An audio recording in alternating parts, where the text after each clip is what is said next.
number 19, Stevie Racy. Number 24, Love It Mike Football Ball. is brought to you by the Love It Lionbackers, Ruth's Chris Steakhouse, the steak dinner done right. First Landmark Bank, Bank Smart, Bank Local. Melwood Springs Natural Spring Water. Atlantic Grill, your neighborhood grill. Play It Again Sports Buckhead, your neighborhood sporting goods store. Concord Pharmacy, when you have your health, you have everything. The Metro Atlanta YMCA, here for Atlanta, here for good. And by ESE Networks.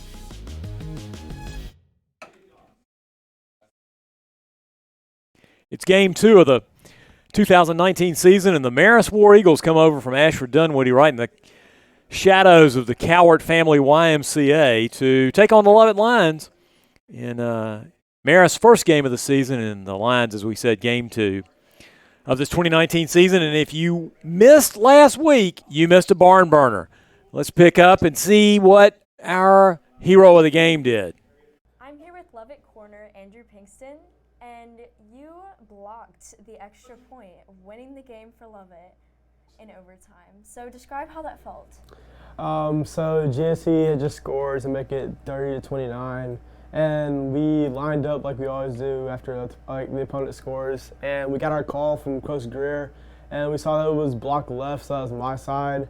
I timed the snap up perfectly and came around the edge, dove and blocked it. Then I guess after that I just got up and started running, and when I looked back, it was pretty cool. I just looked back and it was just a sea of navy blue just running full speed at me. So you were given the Jolly Roger flag after last week's performance. Explain the meaning behind that. Okay, so all through the course of summer, Coach Moak basically had installed in our heads that a game would in fact come down to a special teams play. So basically the special teams player of the game gets the flag after the game. So before me, it was Cole Posowitz for all of last season and all this summer, the work he put in. So then after the game on Friday, I earned the Jolly Roger flag, and I get to carry it out to the banner on Friday night. So how do you carry that momentum from last week's game into this game tomorrow? As great of a game as last week was, we kind of have to start over with the mentality of we're 0-0. That's what Coach Muschamp's been preaching to us all week. So basically, Marist is a tough team. We have to come in there basically looking for a dogfight. We can't really talk about what happened last week anymore, and this is a new week, so a new opportunity to prove ourselves once again. Well, thank you so much for your time. No problem.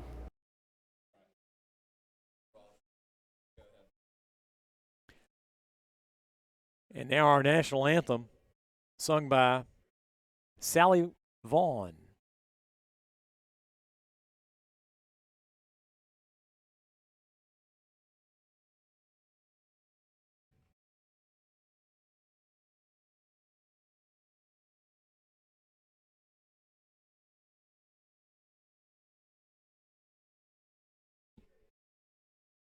The singing of our national anthem, performed by senior Lovett Singers member Sally Vaughn.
That is all Sarah Ann Vaughn talent. Goodness. That is not Woody Vaughn talent. Golly. Sign her up.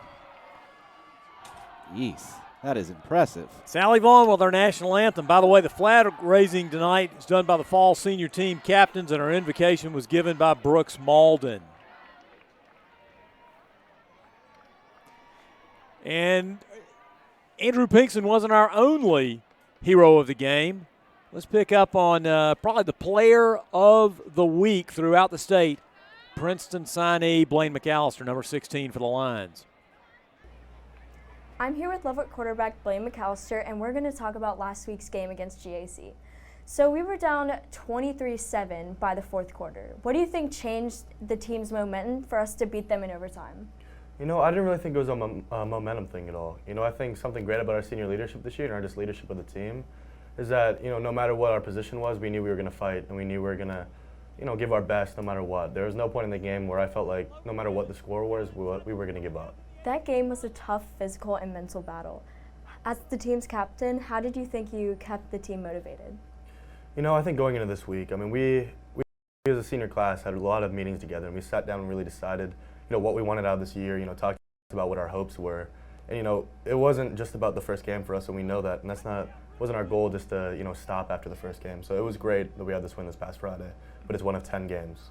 And our goal is to, you know, go as far as we can in the playoffs, hopefully win a state championship. So I don't really think it's something where we need to really address it because we know what our goal is and we know what our identity is as a team, and that's to, you know, never really stop pushing. And so I don't think I really feel the need to, you know, help motivate this team extra for this week because I think the team is already motivated.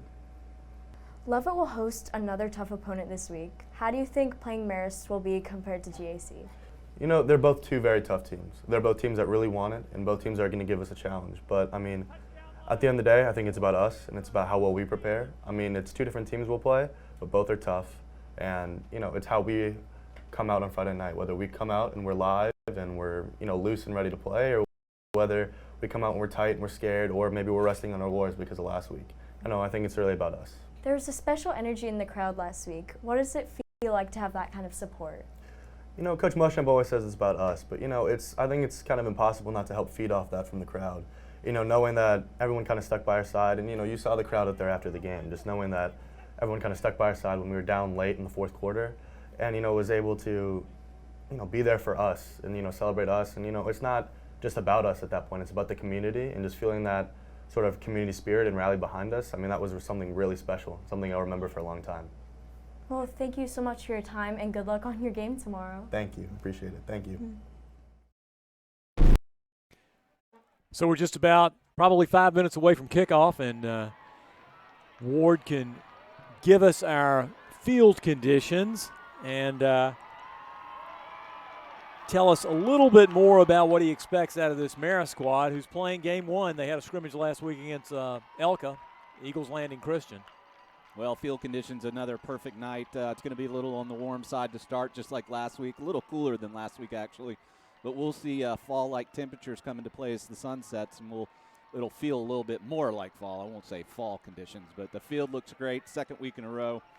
This field looks amazing. I took a walk on it pregame, and it's playing it perfectly. It's fairway conditions out there like you're used to, Richard, over at your course. Marist, it's noticeable to me the size, the number of kids is a little less than what we're used to seeing, and the physical size is a little less than what we're seeing. However, don't let that fool you because they're one of the more well-coached teams in the United States, not just in the state of Georgia.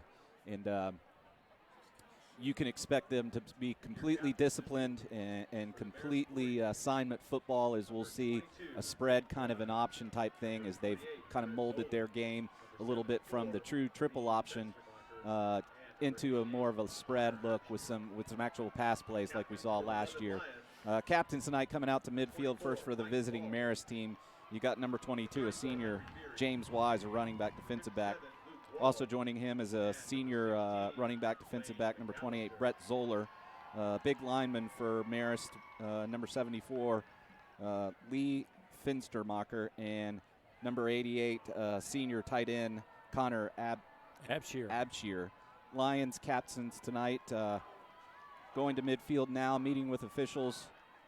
will be number 24, senior Mike Valls. Number 16, our outstanding quarterback, coming off one of his best games, Blaine McAllister.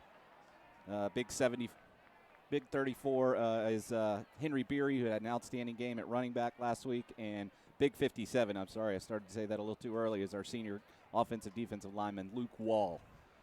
As you can see, the cheerleaders did a great job on the sign. Love that. Captain's looking to get instructions from officials here at midfield on this just wonderful Friday Night Lights football. Looks like the let's see who won that toss. Looks like the Lions won the toss and are going to receive. So we're going to get the offense out early. Coach Muschamp riding the hot hand as we scored 16 straight at the end of the fourth quarter there to tie it up last week, and then the overtime thing, take the lead on one play and then block the extra point, GAC. So we're riding high, put that offense right back out there. And we'll get about ready for Friday night football here on the Riverbank. If Lovett Lions take on a Marist, the fine Marist team, that perennial playoff state championship contender and one of the legendary coaches in high school football, Alan Chadwick. Yes, indeed, Alan Chadwick. The pride of Decatur High School, as I say. And the Lions take the field, bursting through that banner from the north end zone, northwest corner, kind of coming across the river at Cochise.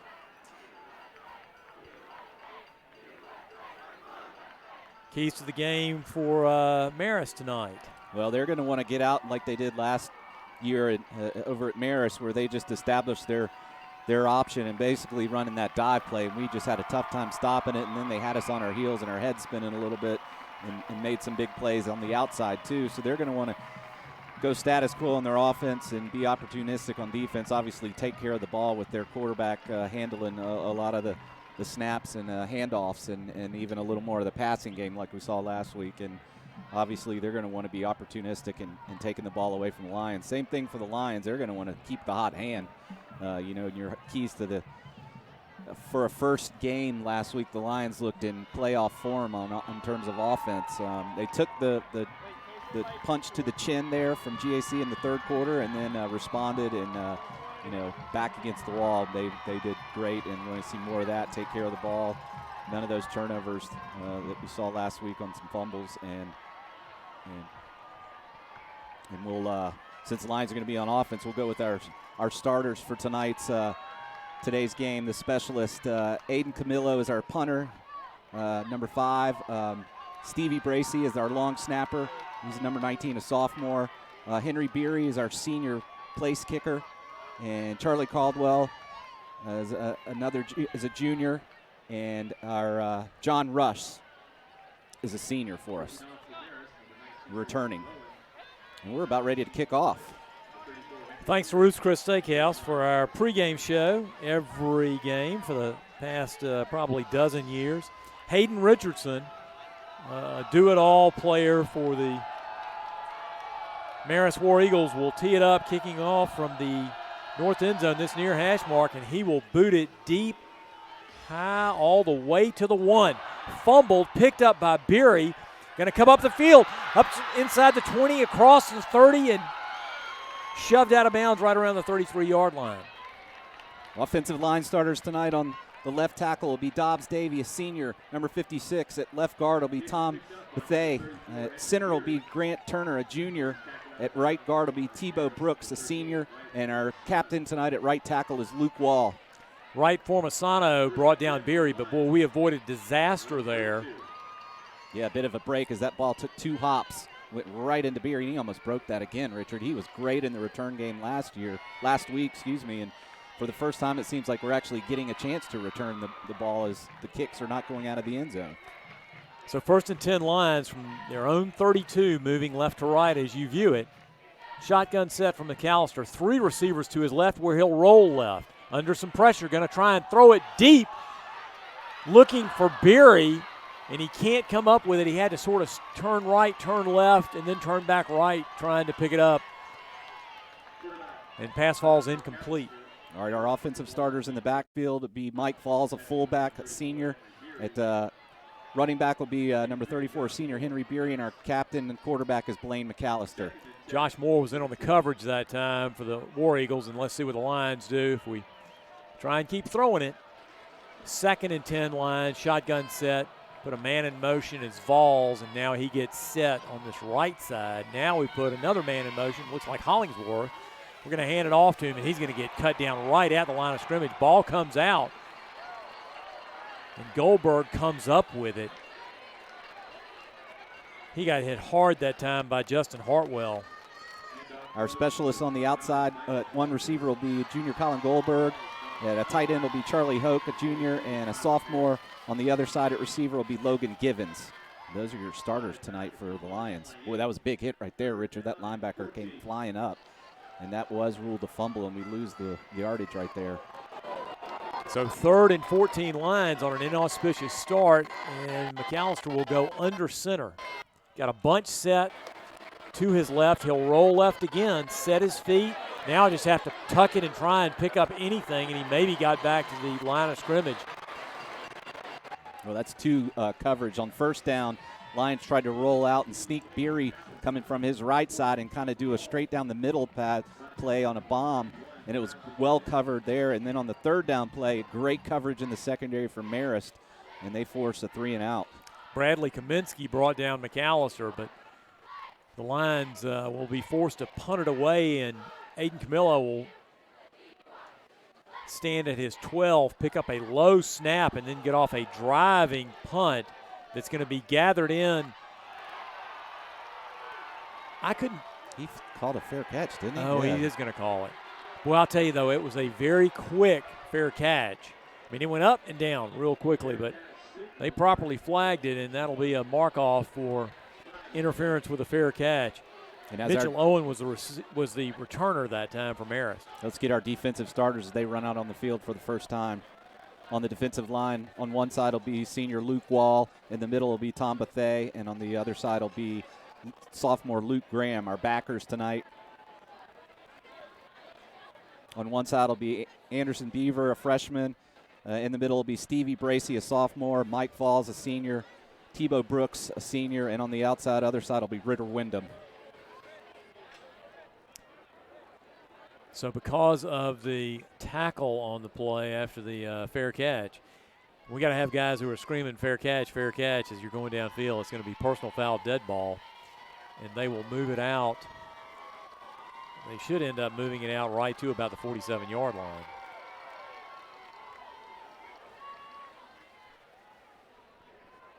So good field position to start here for Marist as they force a fumble for the Lions on defense and back us up and force a 3 and out, and then get the good punt that was complicated by the fair catch interference there and a personal foul. So Connor Sigelski will go under center.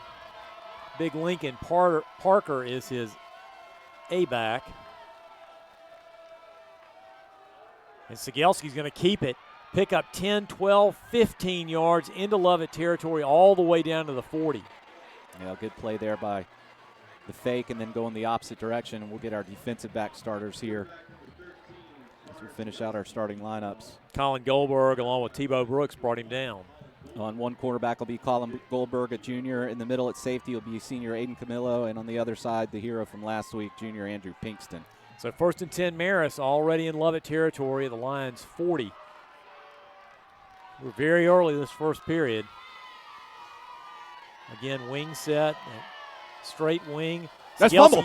Fumbles it, and I think Luke Graham came up with it. I'm pretty sure he did. He certainly seemed to have covered it. Yep. They're marking it at the 41, and it is Lions ball as Marist turns it over. What an opportunity the Lions get here, because you don't get many of those against the War Eagles. That's one. Sometimes the problem is the quarterback exchange when you're doing a lot of fakes, especially to the fullback, and you're reading that and pulling it out, but that never even got faked. That was dropped early, and we get a break because that was a big chunk play on 1st down, and then the fumble there on the 2nd play, and good recovery for the Lions. Shotgun set, pistol set. Beery's in the pistol behind McAllister. We look over this side. kind of a power pistol with Vols flanking McAllister to his left. Looks like we're changing the play. Vols will go into a slot. We give it to Beery, try and cut him inside, and he's barely going to pick up maybe 2 up to the 43. Boy, get used to calling that name, Richard. Tyler Hare is flying all over the place on 4 plays now. Derek McDonald, talented defensive end for the War Eagles, brought down Beery after a 2-yard pickup. It'll make it 2nd and 8. By the way, that's the Lions' first positive offensive play. 2nd and 8 from the 43. McAllister goes shotgun. Vols flanks him to his right. 2 receivers to this near side, 1 up top. He'll look, have some time. Throw incomplete. He was looking on this near side for Charlie Hoke, who cut outside but didn't get his head turned around in time. He may have had to throw that a little too early. Coverage by Bradley Kaminsky. Well, that was a break for Marist because the defensive back fell down, and they also didn't cover Colin Goldberg in the flat, who just kind of stall route. So we had 2 guys open, just a little bit of a pressure there to force a quick throw. 3rd and 8 Lions. Marist showing blitz.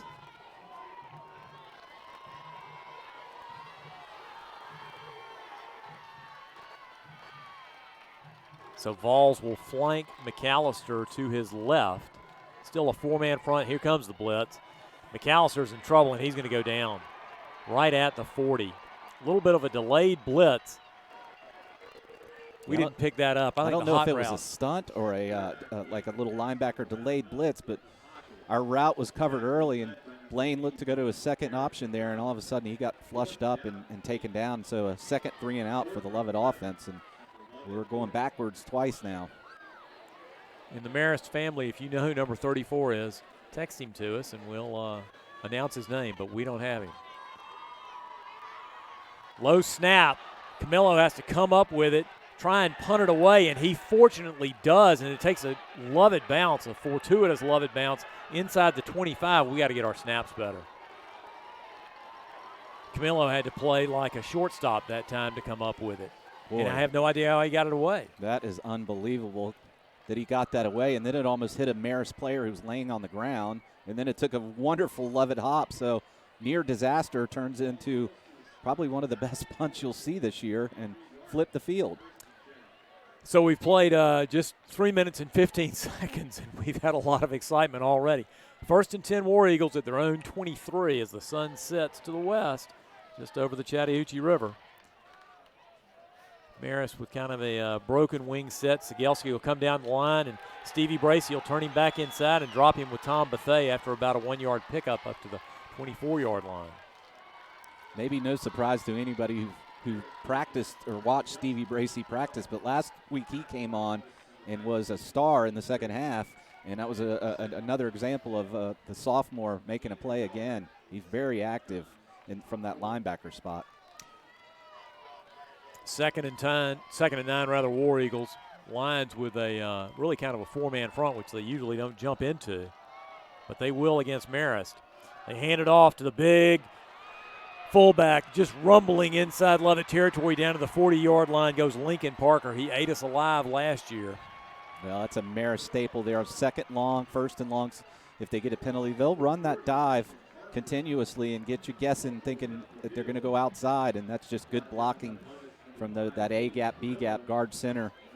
And that's a big chunk right there on 2nd and long. Camillo and Anderson Beaver finally chased him down.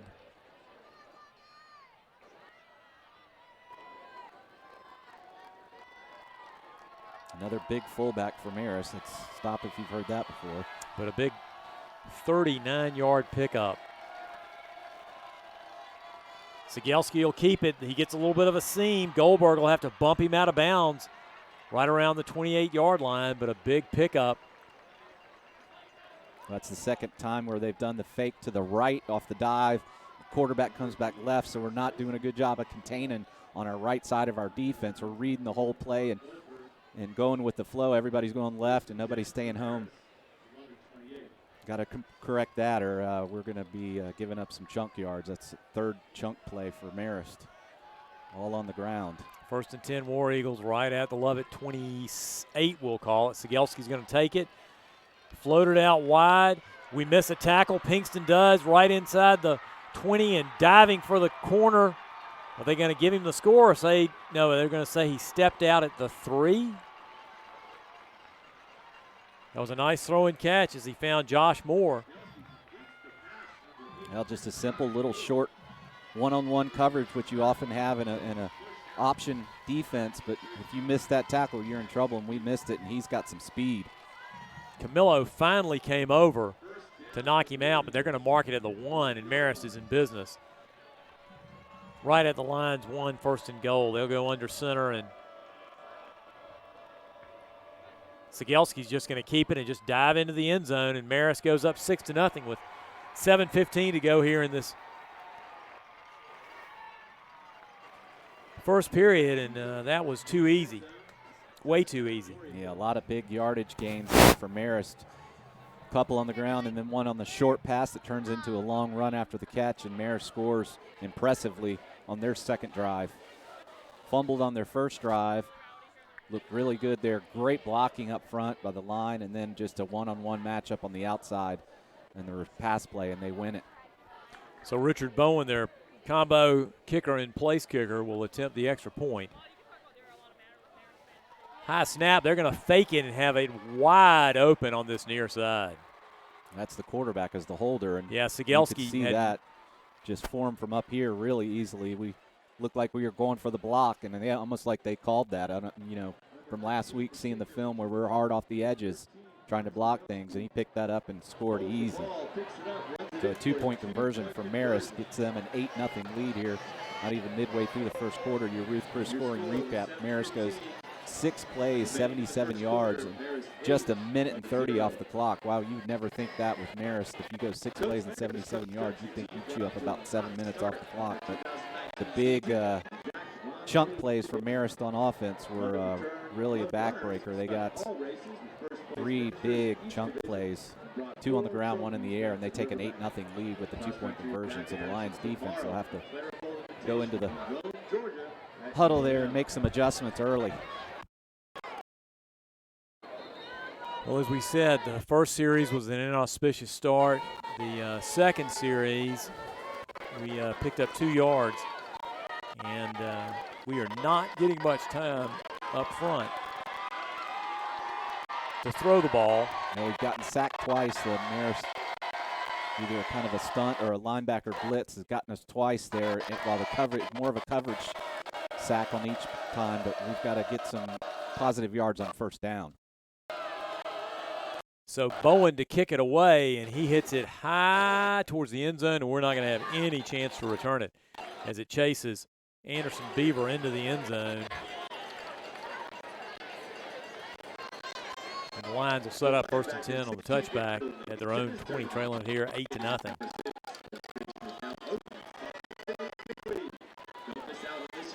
The pause that refreshes.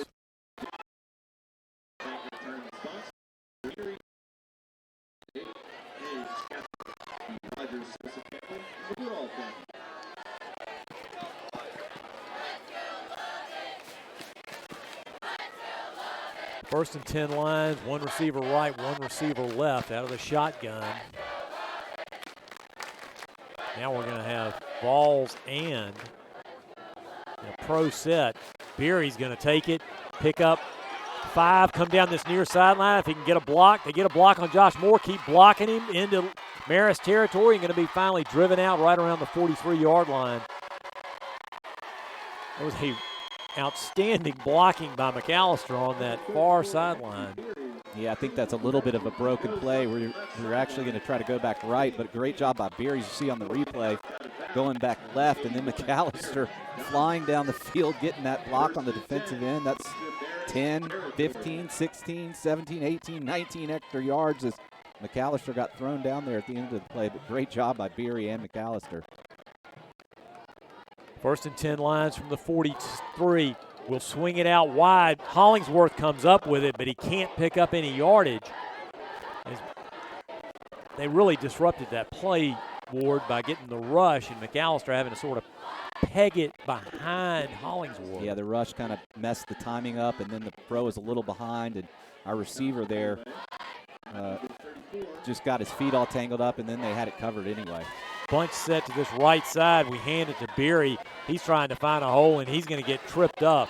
I mean, he had no running room as Bradley Kaminsky just swallowed him up for a 2-yard loss back to the 44-yard line, and the Lions face 3rd and 12. And they don't have a lot of options on 3rd and 12. Well, this is not the biggest Marist team from a height and weight perspective, but they fly around. These defensive guys, their front three and their backers are everywhere. And it looks like Coach Muschamp will call a timeout. Timeout on the field, 6:06 to go. Lions face a 3rd and 12 from their own 44-yard line. Going to go to Grace Schneider after this drive, by the way, and find out what's going on the field with the Ultras. And live at the Riverbank, and right behind me is the Rowdy student section, decked out in the USA theme. They're here and ready to show their pride for the Lions and the USA. And the turnout for Marist is pretty amazing too. Lots of parents, students ready to support their team for the first game of the season. Back to you guys. She's pretty good. I got to admit it. Very good. Good job, Gracie. More from her later and the rest of the gang down there. A new feature this year in 2019, the sideline reporters. Love having them. And I love when they kick it back to us, Richard. It's kind of feel important or something. Exactly, my words. 3rd and 12. Here comes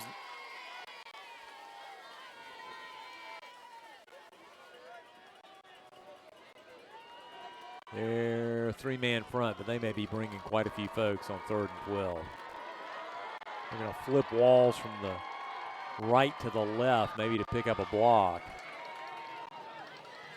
And McAllister's in trouble, and he's going to go down for about a 1-yard loss, and he had no chance because we did not pick up their blitzing linebacker, who unfortunately is not on the roster.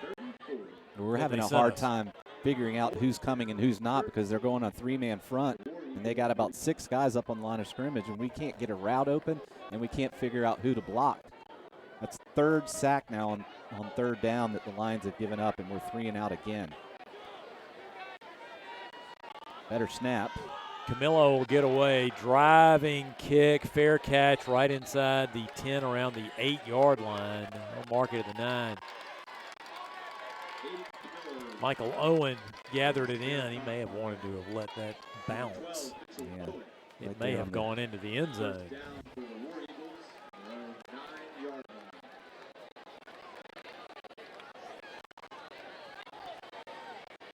Well, good punt there. Another 3 and out by the Lions on offense, but the field position is for the second time in 3 drives. Marist has bad field position. That didn't seem to bother him last drives. They went 77 yards in just a minute and 30 seconds. 1st and 10, War Eagles from the 9. They'll hand it off to their big lumbering fullback, Lincoln Parker, A-back, and he'll get tripped up just across the 10 up to about the 12-yard line. Give him 3. It'll bring up 2nd and 7. He was brought down there by Stevie Bracey.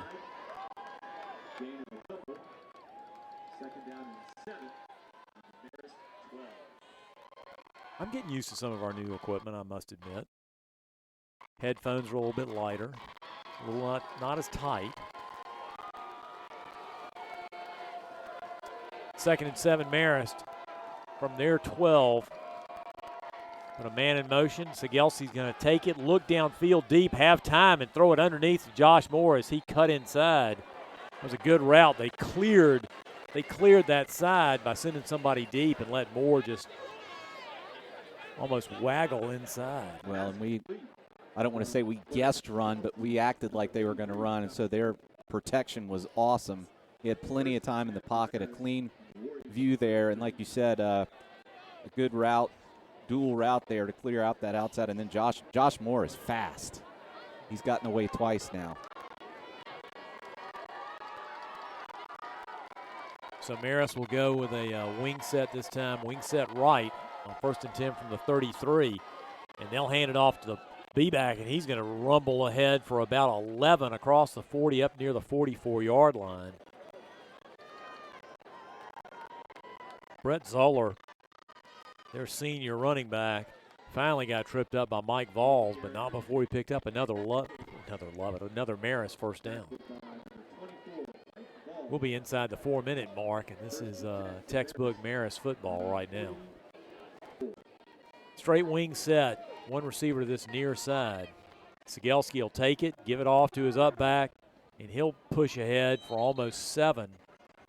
Give him 6 up to the midfield stripe. Mike Valls pulled him down. Boy, we got a lot of defensive backs having to chase and make tackles right now. Their offensive line is winning the battle, and I said they're smaller physically, but they do have a couple of big old linemen, and they are doing the job right now. Yeah, Davis McKenna is clearing the route, 6'5", 272. He's their left tackle.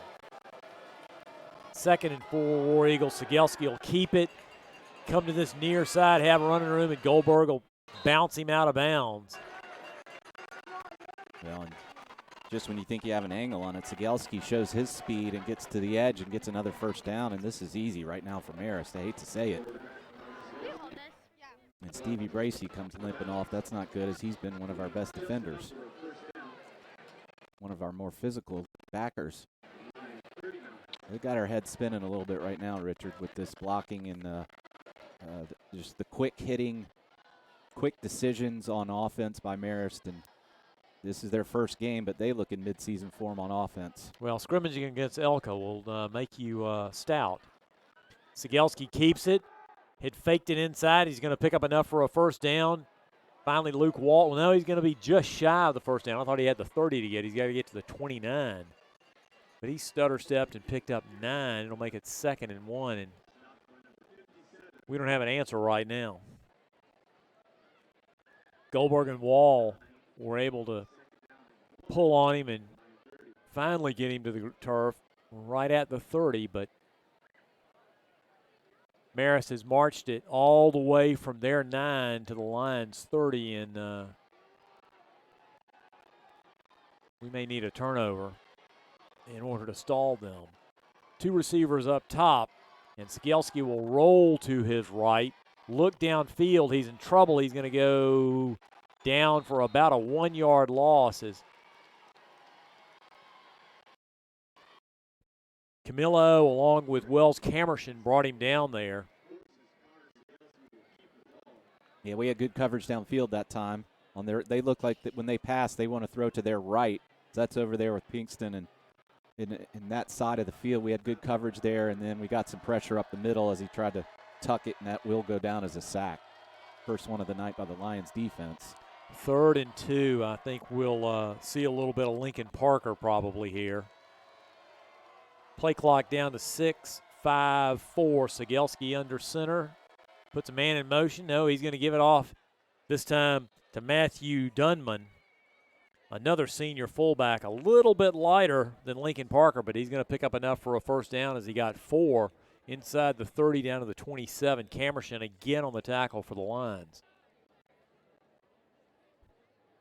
Well, this is a classic Marist drive, chewing up clock, getting first downs on getting about 4 or 5 yards per play, getting the first down on 3rd down when they need it.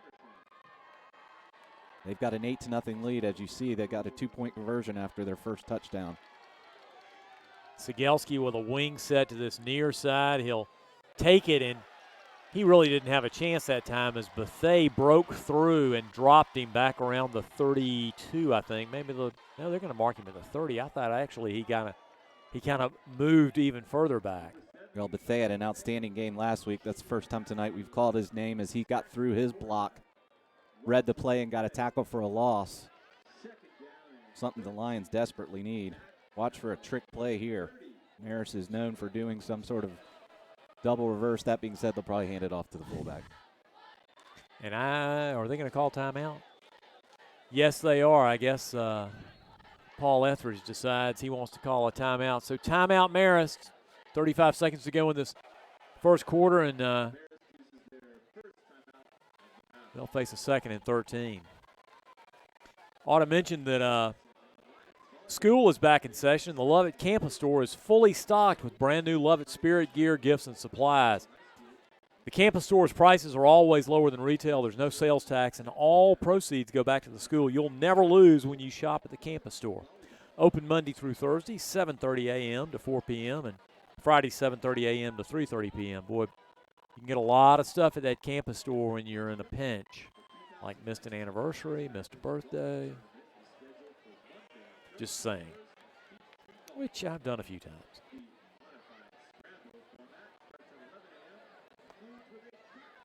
Well, probably a good timeout, even though Marist called it, a good timeout for Lovett to catch themselves and maybe hit the reset button, as Marist has owned the line of scrimmage with the exception of just one play or two, and most recently this last tackle for loss by fine defensive tackle Tom Bethea.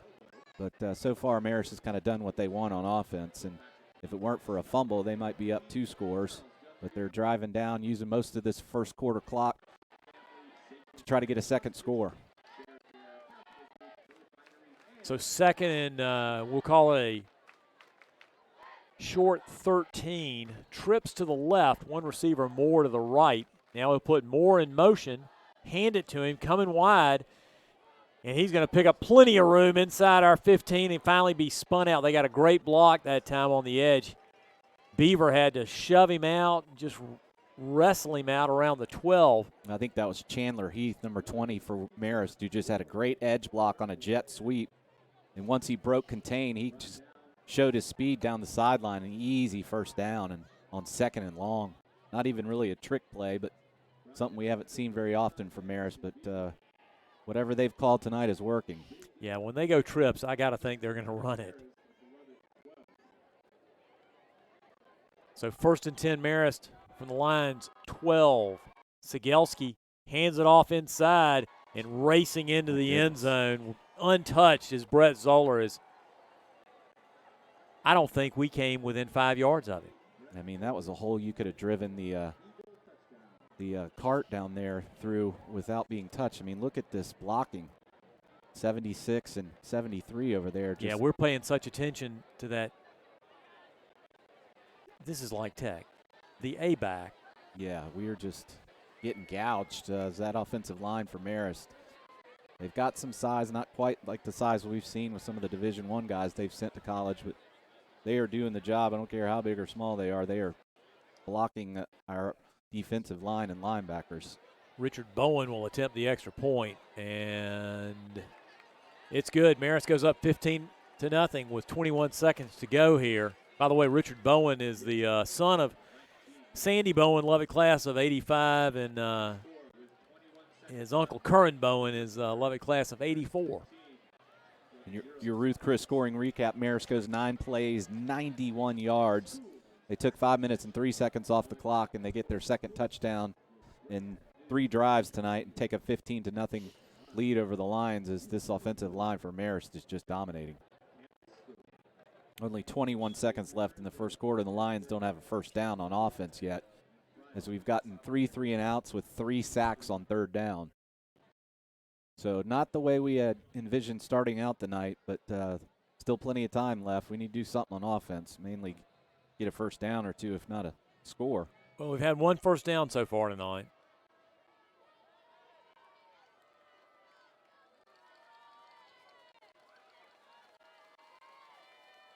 Still not many scores to report so far.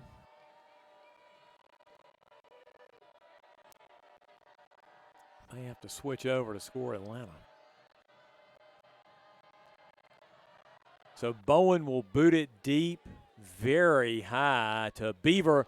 He fumbles it, and Beery will recover it and finally be able to advance it a little bit across the 15 up to about the 18. He was brought down right at the 18 by Wright Formasano, who's had great kick coverage. Well, the second time where we've dropped the kickoff, and luckily goes right on 2 hops to our back there, and this time terrible field position as the kick was well covered by Marist, and not very much going right for the Lions so far tonight. Fortunately, have to report that. So we'll go shotgun set this time. 2 receivers to the left. Now we'll flip Charlie Hoke over from right to left, and we'll try and run Beery wide, and he's going to barely make it back near the line of scrimmage. Great pursuit that time by Marist as we tried to run it wide. Lincoln Parker, who plays linebacker when he's not running the ball. And we'll face 2nd and 10 from the 18 as we head to quarter number 2. And let's see if we don't have something as a feature for heading towards that second quarter. That means that it's time, as we say, for our Campus Store Love It Athlete of the Week. Varsity team captain, Christina Hill. Already this season, Christina has 13 sets, 25 kills, 35 digs, and 10 aces. Congratulations, Christina Hill. You're the Love It Campus Store Athlete of the Week. That will get you a discount of free gift wrapping at the Campus Store. Congratulations. Yep, time to switch over to Score Atlanta for more scores right now.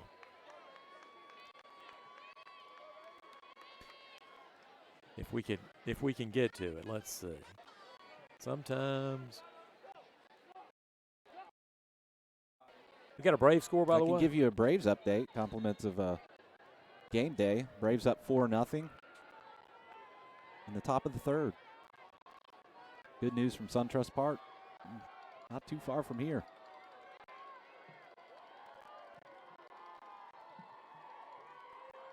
Second and 10 lines as we start this second period. We've got empty backfield for McAllister out of the shotgun. Marist with just a 3-man front. They keep shifting around.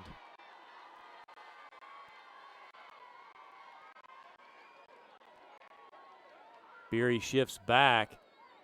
Here comes the blitz, and we're going to throw it, and it's going to get batted down. Tyler Hare got his arms up and just knocked it down quickly. Gosh, what you'd think we might even be able to draw them off because they are so set. Well, their linebackers are super active as their front 3 are just kind of occupying, shifting a lot. So we're having a tough time counting on who's going to block where. So that blitzer is getting through quickly and causing a quicker throw, and that time you get it batted down, and so it's 2nd and long. Again, we're struggling to get any yardage on first down. 3rd and 10 from the 18. 3 receivers right, 1 receiver left. Fake it to Vols. Look. Oh, boy. He wisely just chunked it deep because Andrew Pinkston was sandwiched that time. I mean, bracketed top and bottom. Moore was in front, and Michael Owen had him behind, and the Lions will be forced to punt it away as Aiden Camillo will drop back inside his 5. He'll get this punt away, and boy, do we need a good snap on this.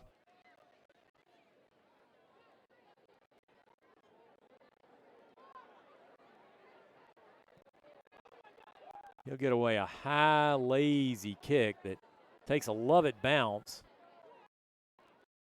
down around the 42-yard line, almost dead between the 42 and 43-yard line. So Marist will have good field position again, leading at 15-0 here, game 2 of the 2019 season. And the Lions, we need to catch a break somehow. Well, the momentum is all on that Marist sideline as really the battle at the line of scrimmage is being dictated by the Marist defensive front and the Marist offensive front. And they've got a lot of things going their way, and I think they'll keep it simple here and leave it in the hands of that quarterback or that dive play. It's a wing set for the War Eagles. He'll hand it off inside, and he hands it off inside, and just rumbling downfield goes Lincoln Parker as he picked up 17, 18 yards into Lovett territory. We didn't have an answer for Parker that time. Well, they're getting blocks 5, 6, 7 yards down the field, and we're making contact with their back. But then he's shifting because their blocks continue, and then they get outside. We lose contain, and they get, yards after contact, 10, 15 yards after contact easily. Hollingsworth and Bethea finally pulled him down, but not before he picked up 17 and another Marist first down. 2 receivers right, 2 receivers left for Sigelski. Puts a man in motion. He's going to keep it himself. He's going to pick up 5, 10, 15. Ritter Wyndham's trying to chase him, and he's going to run him into Colin Goldberg and bounce him out around the 22. Another 18-yard pickup for the War Eagles. Well, they're averaging, 10-plus yards a snap here, and this Lions defense just doesn't have an answer at the moment. And I'm very afraid that this thing is going to be another score here very quickly, unless, like you said, Richard, we can somehow get a turnover.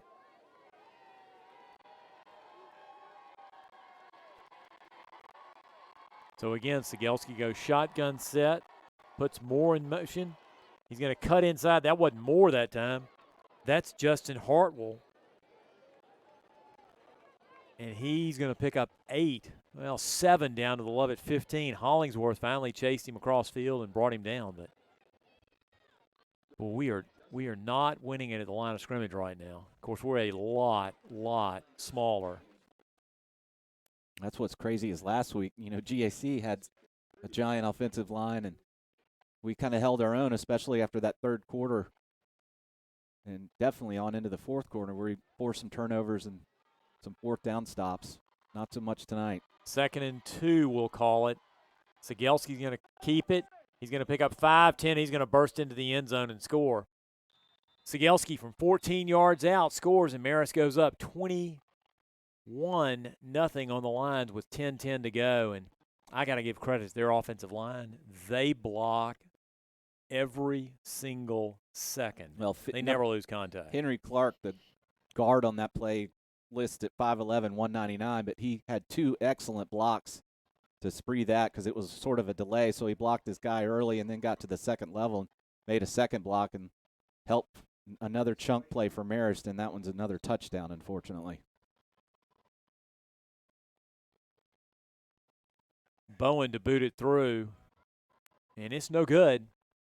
Pulled it to the left. So a break there for the Lions maybe.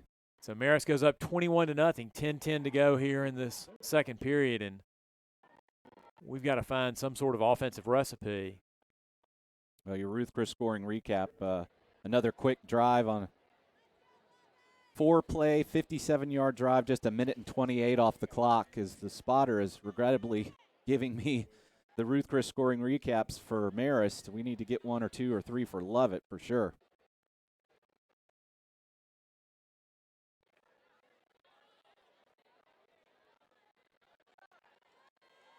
I think we're going to go down to Gracie again here momentarily.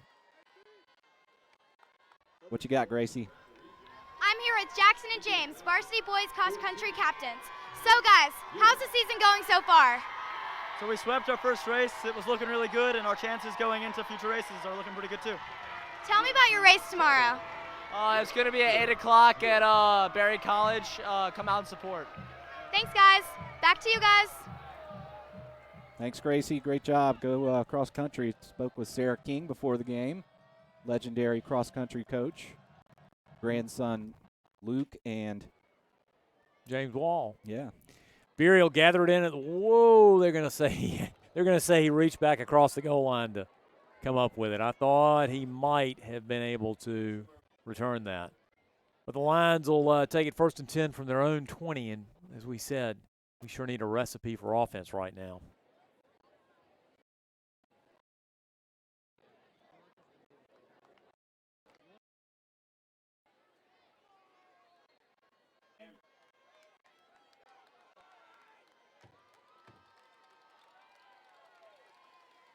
First and 10 Lions, we go 2 receivers to this near side. 1 receiver up top is Goldberg. Out of the shotgun, take it, hand it to Beery, and he has no running room. And, boy, I'll tell you, there is some sure tackling for those Marist War Eagles. Bradley Kaminsky dropped him right in his tracks for a 2-yard loss. Well, Richard, that's one of the biggest differences between last week and this week is we had some ability to get away from the defensive guys last week. There is no this Marist defense is quick.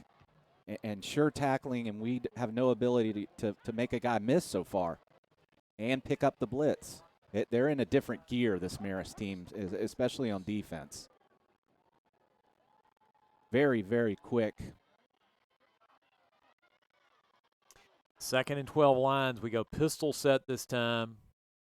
McAllister will take it. He's in trouble. He's going to run to his right, look, and throw it incomplete for Goldberg. He needed to cut that loose a lot earlier. Yeah, or just tuck it and run. I know Goldberg was coming back to him, was open. A tough throw there on the run, but he had a good 10 or 15 yards of real estate if he can outrun that defensive lineman, which I think he was.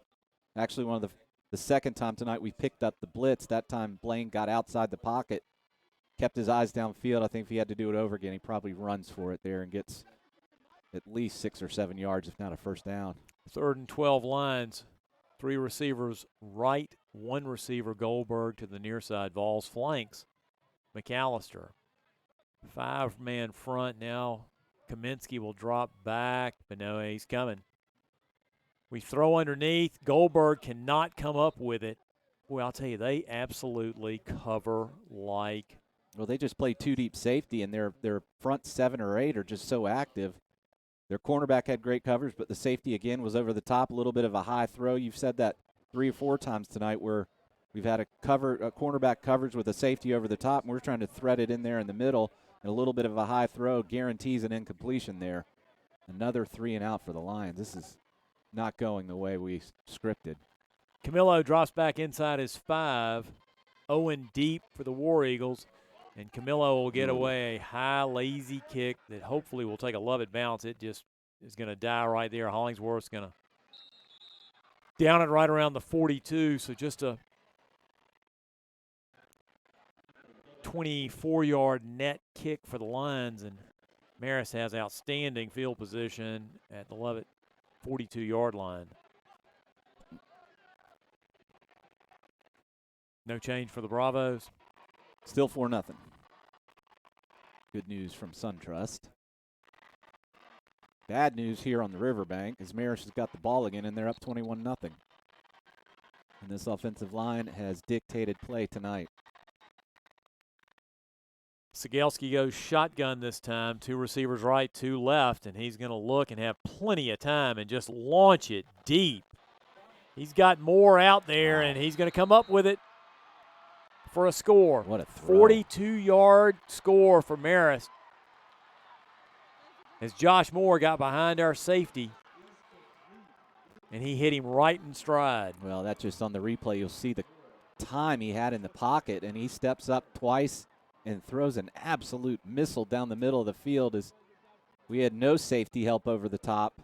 Kind of zero coverage here, thinking run, and they go home run on us, and that's a highlight reel catch and throw for Marist, unfortunately. Again, Lions giving up the big play, and Marist takes a 27-0 lead. We're not even halfway through the second quarter. Bowen on to kick it, and it's good. Marist goes up 28-0 here. 8:55 to go, second period. Yeah, and your Ruth Chris scoring recap for the 4th time tonight. Marist scores again, this time a 1-play, 42-yard drive at only 10 seconds off the clock as the home run there from Connor Sigelski, the senior quarterback who's done everything tonight. And I tell you what, Richard, Josh Moore looks like a next-level player. He's got the speed on the outside. He's run the ball tonight and catches the home run there on the long pass. He had the short, very short pass that he broke earlier tonight for a big game, but that one was even prettier as hit him in stride, a diving catch, and a touchdown again for Marist. You got any scores over there? I do have some scores courtesy of Concord.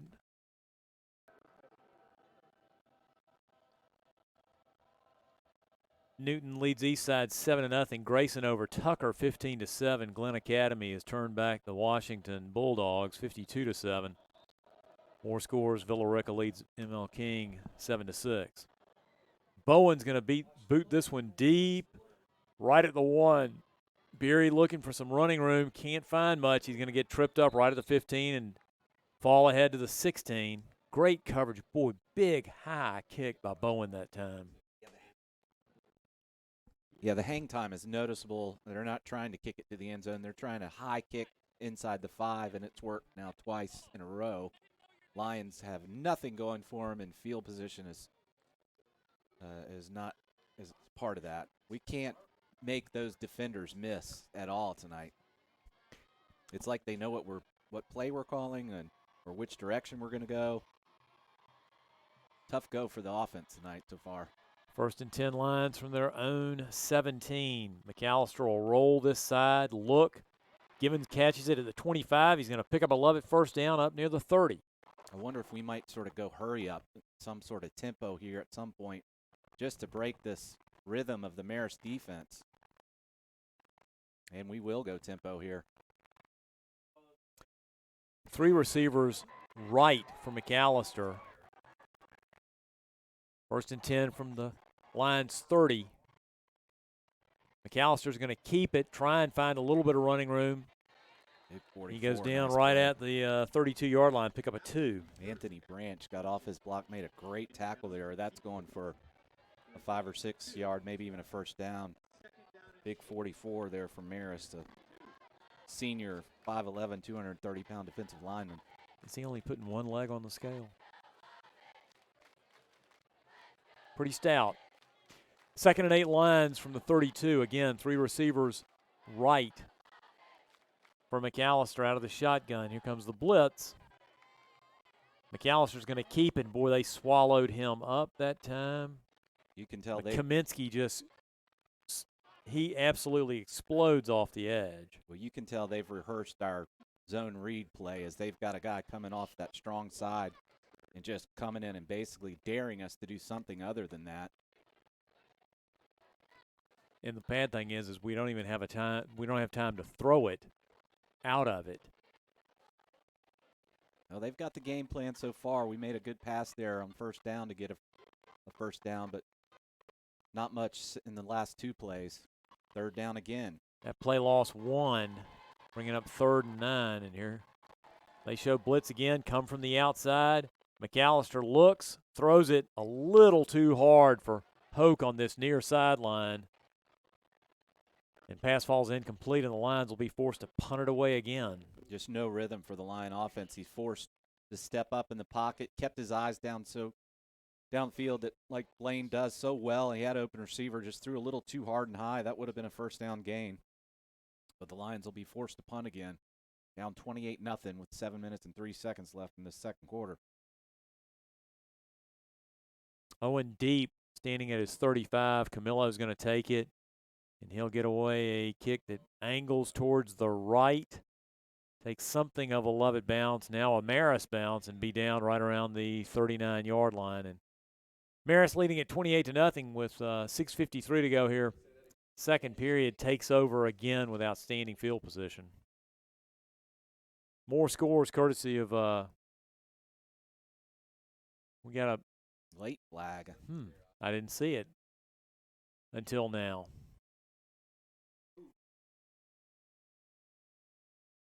Ritter Wyndham was acting like it's on Marist by the way he pointed.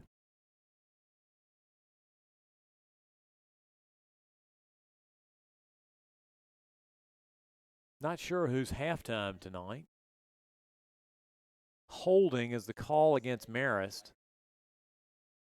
So they'll mark it off from the 39 back to the 29. And that's something of a break for the Lions.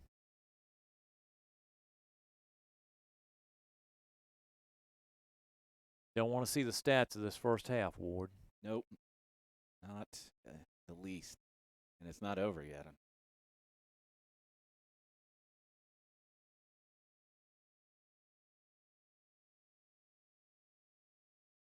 First and 10 Marist. They're going to go straight wing set.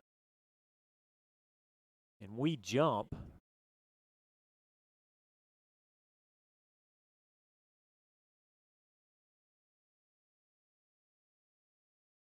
Let's get an injury update from Gracie on the sidelines. Right here on the sideline, we have Henry Beery here, who was just injured in this last play. Right now, he's trying to walk off the injury and work with the trainer right now. Thanks, Gracie. Great update. Well, if there's anybody we need more, I don't know who it might be than Henry Beery after the great game he had last week. So 1st and 5, Marist from the 34. Again, wing set. He'll hand it off inside and rumbling ahead near first down territory. Goes Lincoln Parker. Hollingsworth pulled him down. Is it enough? It is enough for a first down. Should be. Are they going to say it's second down? Yep. He's this near side signaling it's a first down. And the box man comes up to signal it's a first down. I thought so. So straight wishbone this time for the War Eagles. Cegelski goes under center. He'll take it, give it off to Parker again, and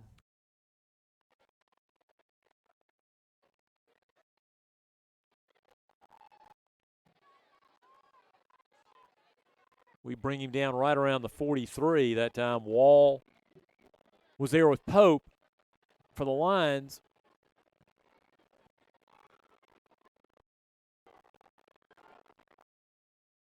And this time they'll go wing set to the right on 2nd and 6.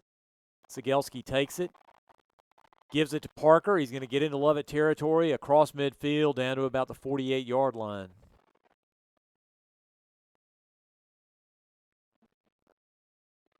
I'll tell you, guard and tackle on this right side is pretty impressive. Yeah, Ian Erickson, 288, and Stephen Nami is 277, and he's just a 10th grader. Hollingsworth brought him down, but not before he picked up. 7 and a Marist first down. Give him 8 into Lovett territory at the 48. We'll go with a 4-man front this time.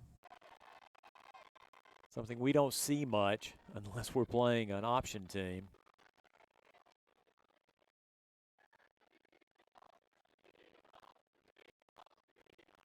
They got plenty of time on the play clock. I don't understand. I think they're trying to wind the clock. I don't know if that was a chain issue.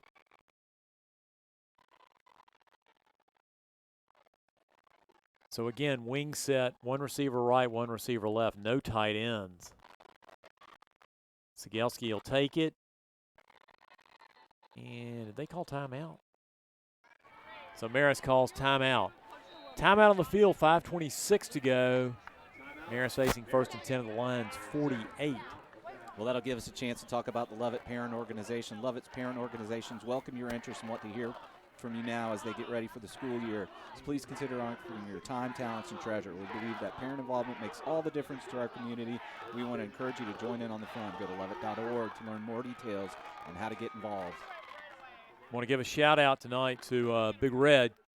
Neil Kenneth Daniel listening. In the,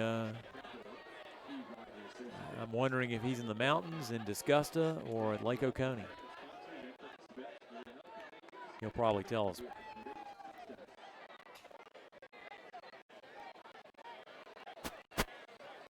Well, certainly not the way we had visions of this game turning out with a 4-touchdown lead here just barely midway through the second quarter as Marist has done what they want on the offensive side of the ball with this offensive line. I probably heard me say at the beginning of the game that in terms of the numbers and the sheer size for Marist is not what we're used to, and the physical size is another thing. They do have the 2 big guys on the right side. We're used to seeing, a few more of those guys as they've got a 200-pound center and a 200-pound guard, but they're getting the job done, no bones about it. And I think the speed of this Marist offense and defense is not something that, I think they've got Blaine ruffled a little bit with their blitzes, and he's playing quick.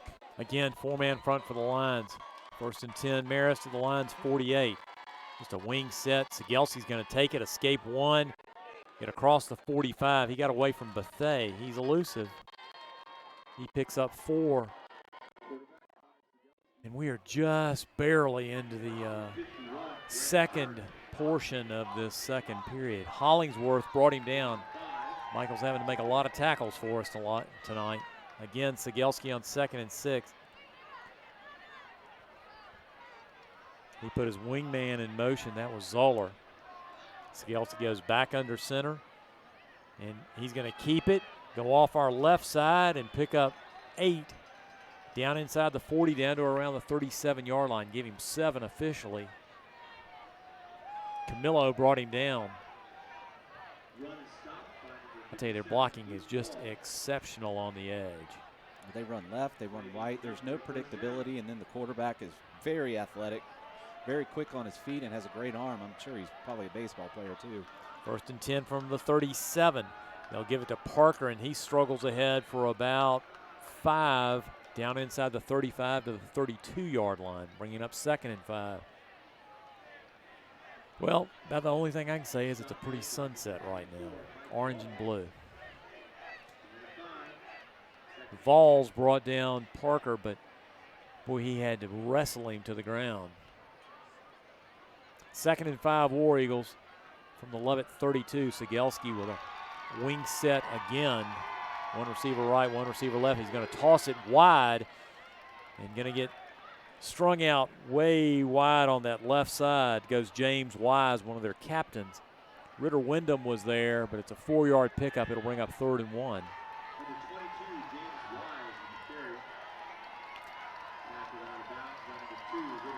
Shout out to big Frank Keith IV tonight. Saw Frank Keith III running on Ansley Park last Saturday. That was an impressive sight.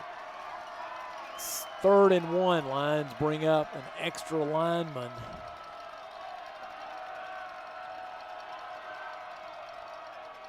Again, wing set. Cegelski goes, keeps it, and he just pummels us inside for about 4. Oh, wait. That's 3 linemen downfield 5 yards before he was touched on a quarterback sneak. Buffet brought him down, but their undersized center is very good.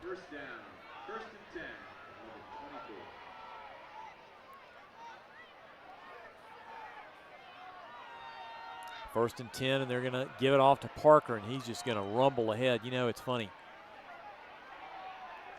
I've talked to St. Pius folks for years who've talked about how they struggle with how Marist offensive linemen, because they get in that 4-point stance, can continue to sort of block all the way almost through the whistle. 2nd and 4, they give it off to Parker again. And he picks up enough for a Marist first down to the 12, give him 6 on that.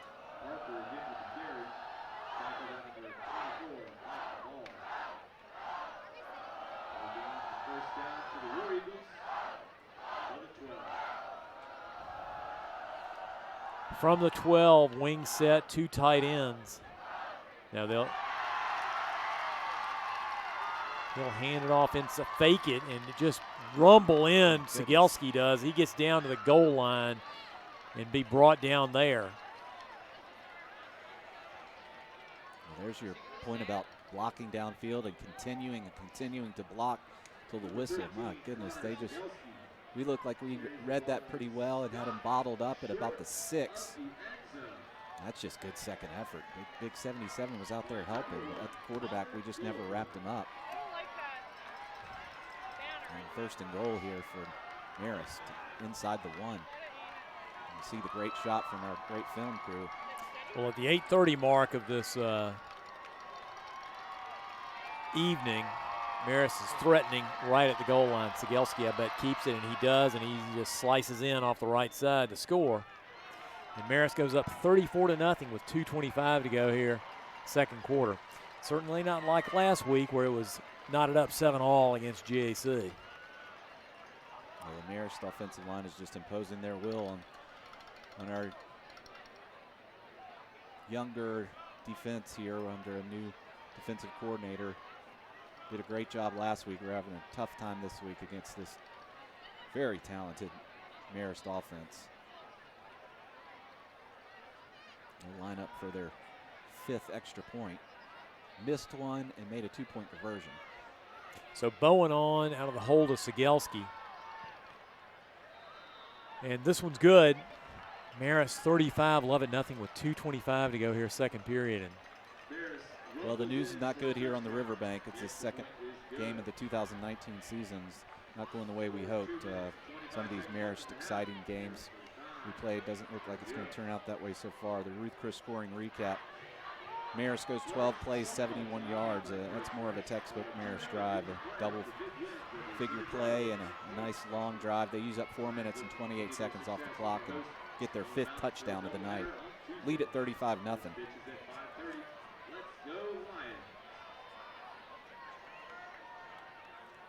Well, let's take a moment to discuss the True Blue Fund. What is the True Blue Fund and where do its dollars go, whether it's inside or outside of the classroom? The True Blue Fund helps Lovett live up to its mission of nurturing the whole child, the mind, the body, and the spirit. As is the case with fellow independent schools, the True Blue Fund is a yearly fundraising appeal to bridge the gap between the total cost of running the school and tuition revenue. Tuition alone cannot fund the entire cost associated with the private education at Lovett or any other independent school. Tuition only covers about 80% of our school's annual operating budget. Therefore, Lovett relies on gifts to the True Blue Fund to raise a portion of the additional 20% needed to sustain school's commitment to providing excellence. Bowen boots it deep, and spinning across the 15-yard line goes Cyrus Walls, but he didn't have much of a chance at that return. I'll tell you, Bowen kicks it so high. They're at our 20, racing downfield when it's plucked out of the air. Credit Tyler Hare with the tackle.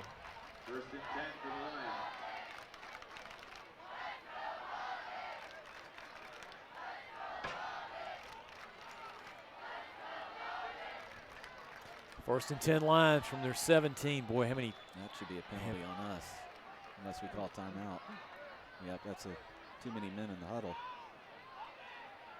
So a mistake by the Lions. So we tried to get a player off late.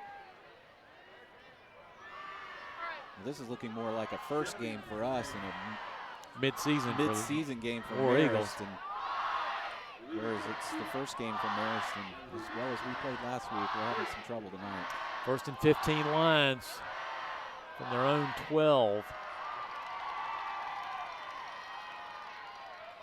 McAllister takes it. He's going to roll this side, try and float it complete to Hollingsworth.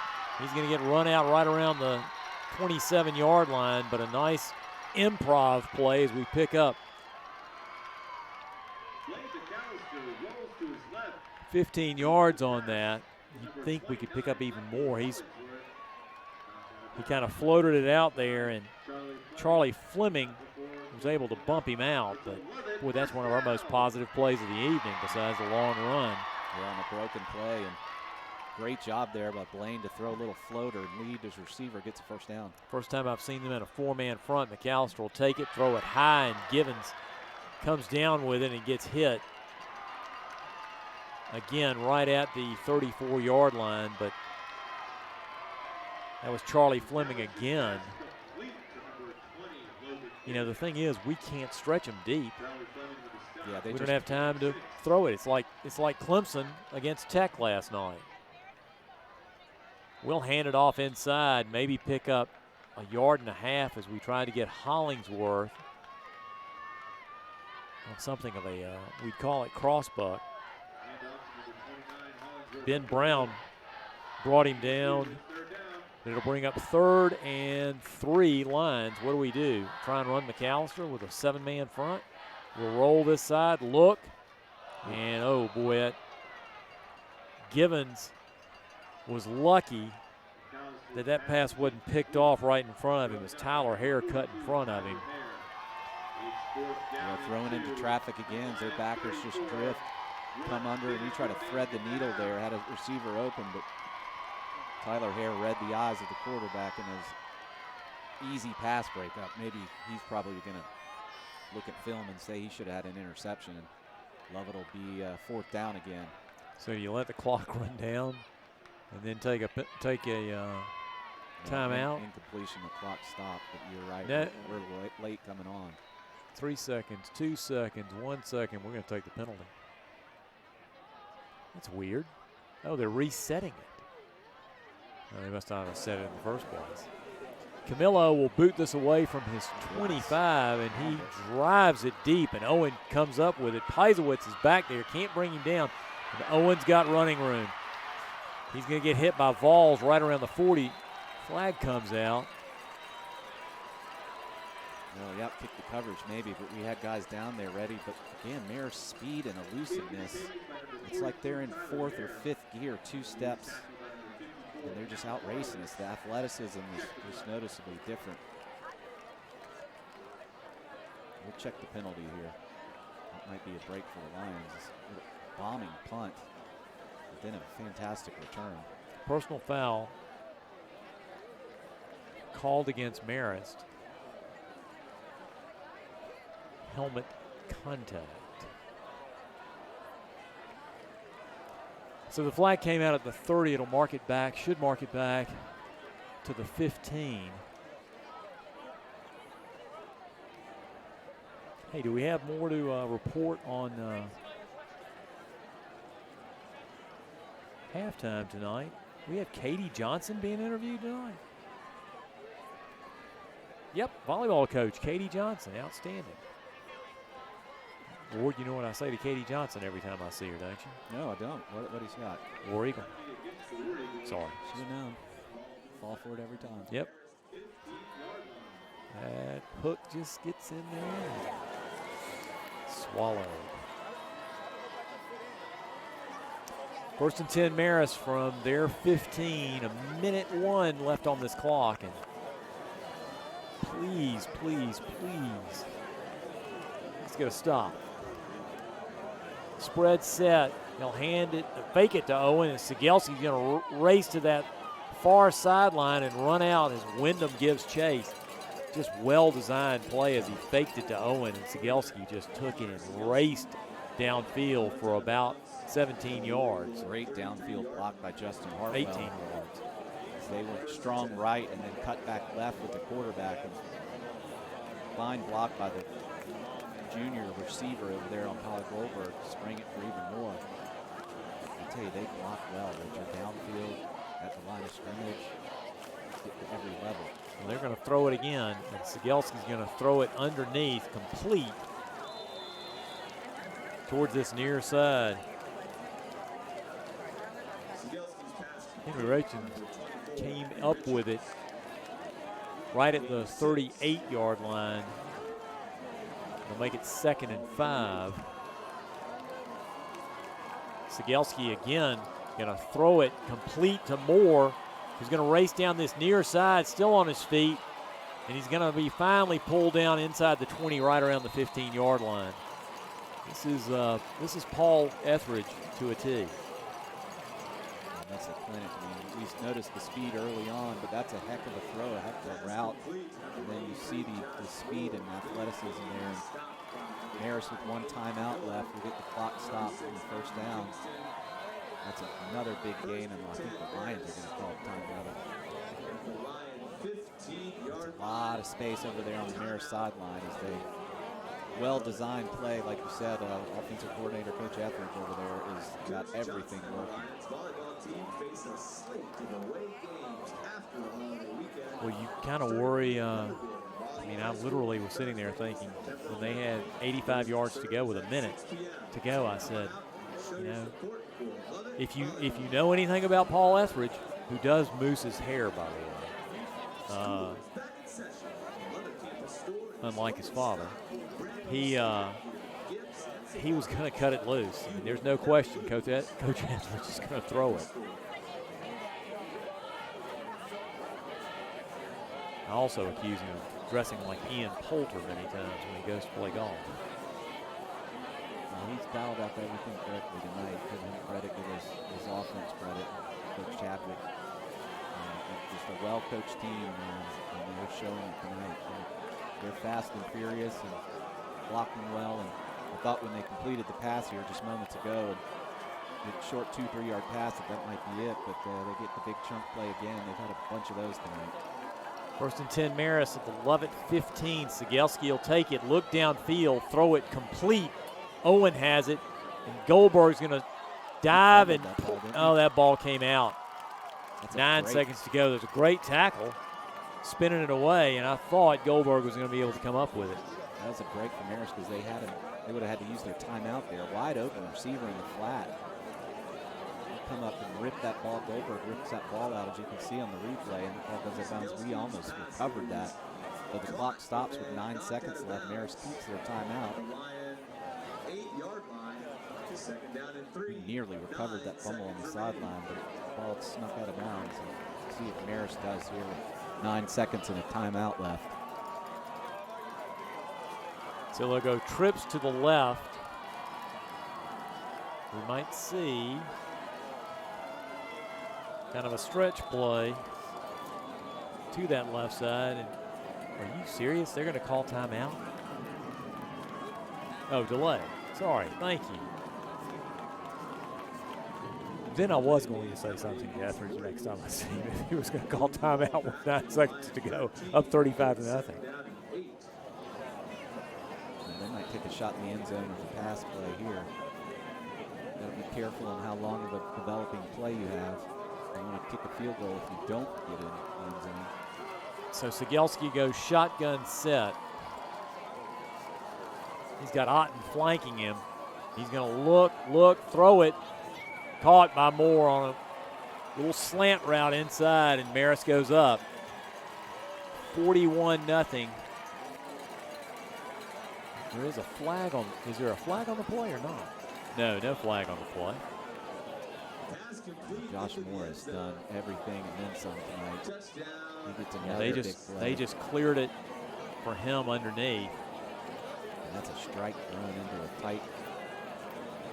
tight pocket there by the quarterback as you see the replay, and that's another touchdown for Marist. Great camera work, guys. Good job down there.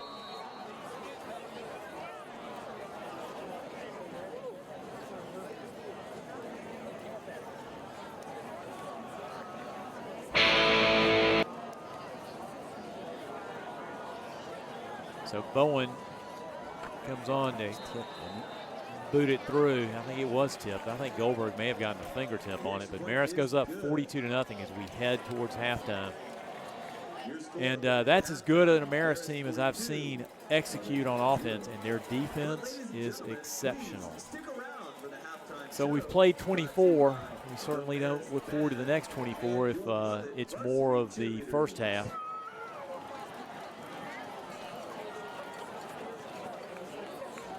Stay tuned, if you will, for our halftime segment presented by First Landmark Bank, now known as Center State Bank. We'll be back and visit with special guest Katie Johnson.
I'm here with Coach Johnson, varsity volleyball coach and assistant athletic director. So, Coach Johnson, tell me about your team and what are you looking forward to in this upcoming season?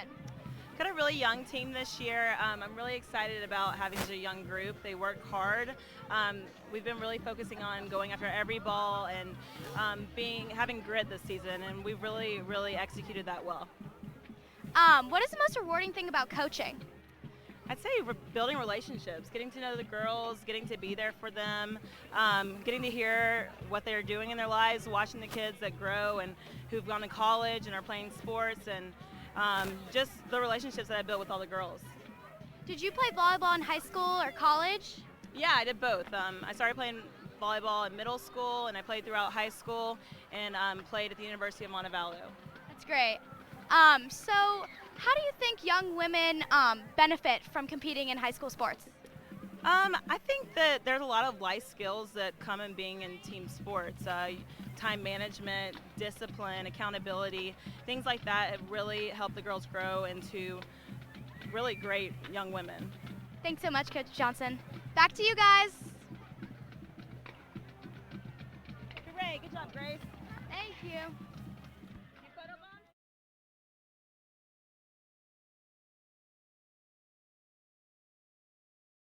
Thanks, Coach. Thanks, guys. That was great.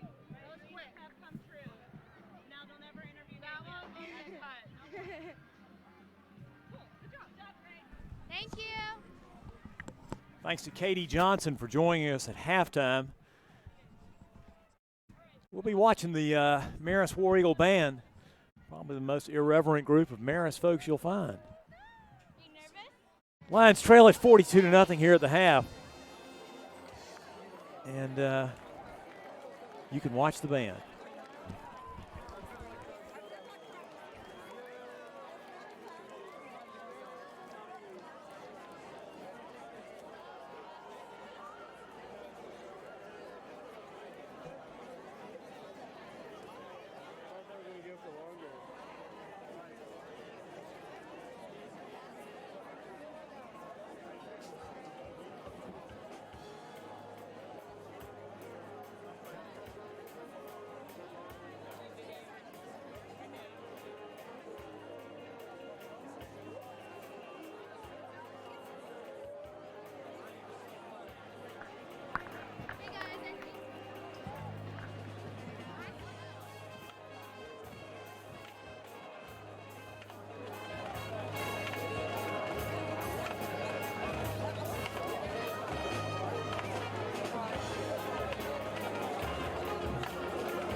watch our Love-It cheerleaders and their dance routine. Lions trailing 42-0 here at the half. This may be our best look of the evening.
Welcome to a day in the life at Lovett. This is your space to learn, grow, 2, 1. and explore. Hey guys, what's up? Welcome to becoming a maker. Welcome to your first lunch with lifelong friends. Welcome to fellowship. Welcome to being a part of the team.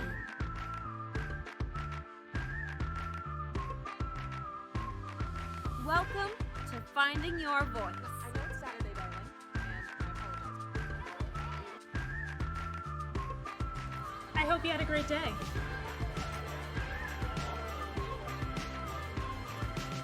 Welcome to Lovett, a school that focuses on the whole child. I look forward to meeting you. Go Lions!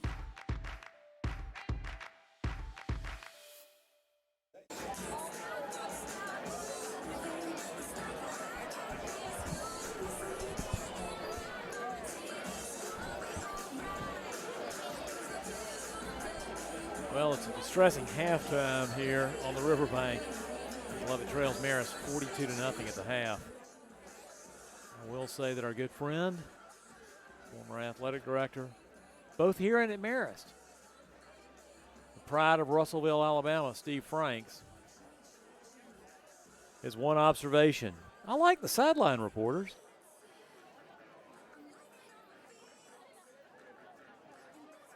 Hate to show you the stats at halftime, but I'm afraid we'll have to.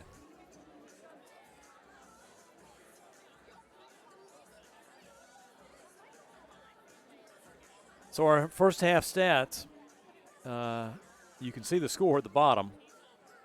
Marist has run the ball for 264 yards. The Lions just 31. Interestingly, pass yardage can't possibly.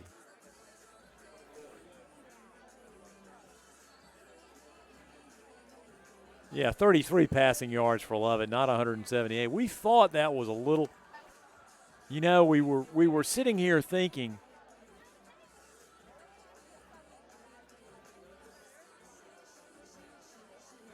yeah, 31 and 33. That was a typo. That's all right. I guess you know what? Lily may not be able to get into Auburn after all, come to think of it. 31 yards for the Lions and only 33 yards actually, passing yards. And that would make the total 64 yards. Marist has 442 total yards. Marist actually has one turnover. The Lions have none. Penalties, Marist, 4 penalties for 43 yards. Lovett just 2 penalties for 13 yards. So we have clipped them on penalties tonight. Marist leads at 42-0. They drove the length of the field, 85 yards in 6 plays to score with a minute to go to make it 42-0. And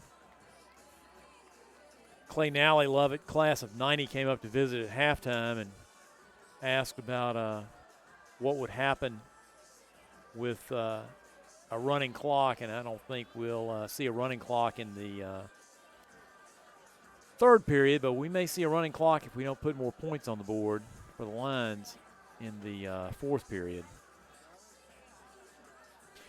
This has a Buford feel from the 2006 era, 2008 era, not the 2009 era, because we clipped the Wolves as Daniel Candler intercepted a pass out of the Lovett end zone on one of the last plays of that ball game to secure a 28-21 win for the Lions that year.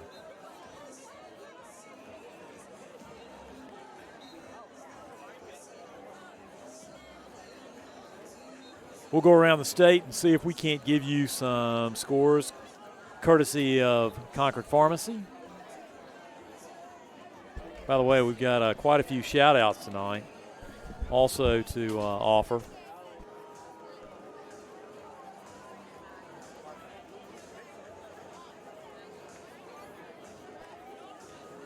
We were looking for actually a Woodward score. They've still got a second quarter score of 14-0. Clark Central leads Oconee County 14-13 that second quarter. Mary Persons, who we play in 2 weeks, they lead Jackson 19-7. Carver of Columbus leads Spencer in a battle of Muskogee County 13-7. America Sumter over Doherty. Now, check that. Doherty scores, so it's 6-all now, headed to halftime. Chestatee leads Dawson County 14-7. I don't know if that score is going to hold up. White County leads Lumpkin County 21-0. Hart County leads Stevens County 6-0. Cook and Turner County are all knotted up 7-all. Yeah, that's odd. That ended up, they've posted it as a final score. Pierce County leads Bacon County 29-0. Islands over, well, actually, Metter's gone ahead now 9-7 over Islands. Tell you, those Islands teams, they've got some basketball players down there. GAC leads Westminster 7-0. That's a second quarter score. Rabun County leads North Murray 21-7.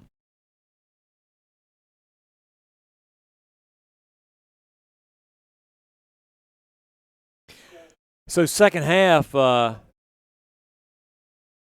Marist will kick, Lovett will kick off to Marist as Lovett took the ball first, and Ward, we were looking at halftime stats. We had 31 rush yards, 33 passing yards, so there's some balance. Except when you give up over 400. We almost gave up 500 in the first half. 478, I think, was the total. The old average yards per play for Marist is never higher, I don't think, as they're probably in that 16, 17, 8, maybe even close to 20. Well, we got a lot of students still here, I'm happy to say.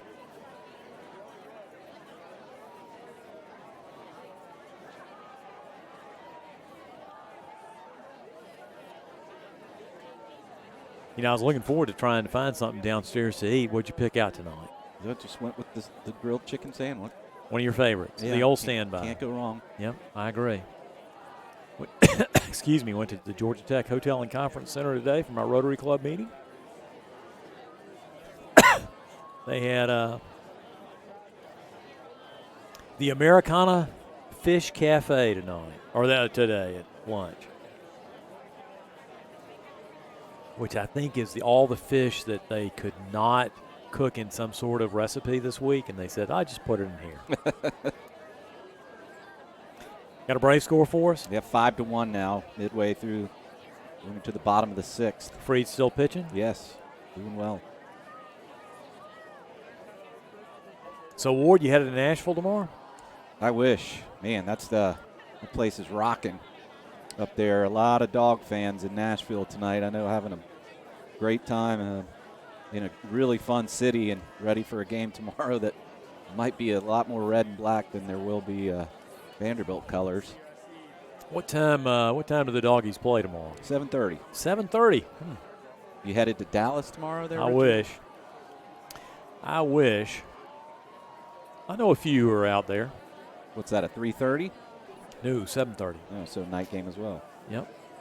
I guess the Benz with Duke and Bama. Duke Woo! and Alabama will be 3:30, and That's a kickoff classic down there. An interesting pick by the selection committee there at Chick-fil-A. 35-point dog for the Blue Devils. Yeah, they probably like their quarterback who got drafted in the top 10 back to try to help that out. But anyway, a lot of good college football to look forward to tomorrow. Kicked off Thursday night, last week, but we'll have a second half here on the Riverbank. Hopefully it'll go a lot better than the first. Bear Daniels booted away. And he will kick it deep to the 10. Chandler Heath takes it. He races ahead across the 30, and he's going to get out near the 33-yard line. Nice 23-yard return for Heath. Now what are they going to mark it at the 30? Cole Peiselwood brought him down there, but Marist will have good field position.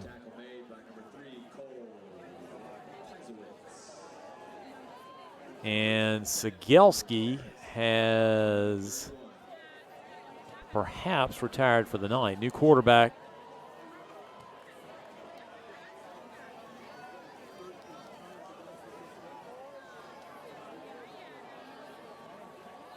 New quarterback for Marist.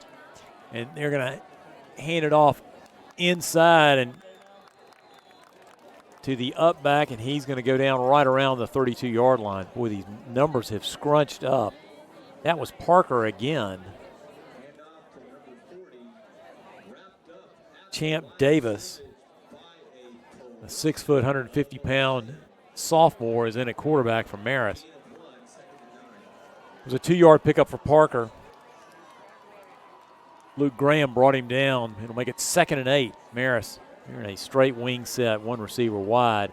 They're going to hand it to Parker again. He's going to pick up enough for a first down up across the 40.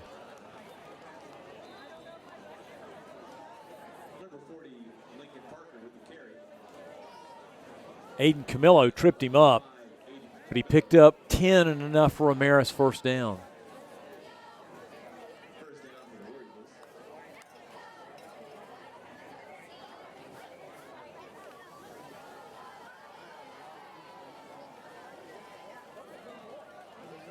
So same offensive line, same running backs for Marist, just a new quarterback, Connor Davis. Or Champ Davis, rather. Davis hands it off to their A-back this time. And he no, check that. They had a new B-back in there, didn't they, Ward? I believe so. They've got a few specialists or backs. Like you said, their line looks to be the same, and they are doing in this third quarter what they did all first half, which is just opening huge holes. Yeah, Vols and Tebow Brooks brought down Dunman that time, make it 2nd and 2 from midfield. And they'll throw it. Pass is incomplete. A little high, trying to find Heath on that far side around the numbers. Pass falls incomplete, stops the clock, 10:06 to go. So that was what was impressive about Sigelski in the first half, Richard, is his passing. He was spot on, accurate-wise, and had a nice, powerful arm there on some deep balls. That throw was a little high by the reserve quarterback for Marist. So again, wing set, one receiver right, one receiver left. And Davis looks over the sideline, and Sigelski signaling in the play for him.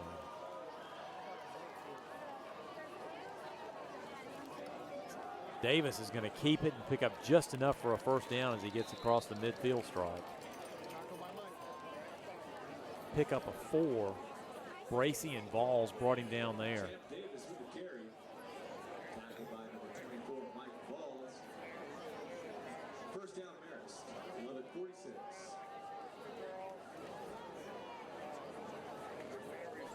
But it's enough for a Marist first down, and they'll have it 1st and 10 at the Lions 46. We're inside that 10-minute mark. Lions go with a 4-man front this time instead of their traditional 3-man front. Wing set with only one receiver split wide for Marist. Davis takes it, hands it off inside to Dunman. And on that lead play, Bracy wrestles him down after about a 3-yard pickup to the 42.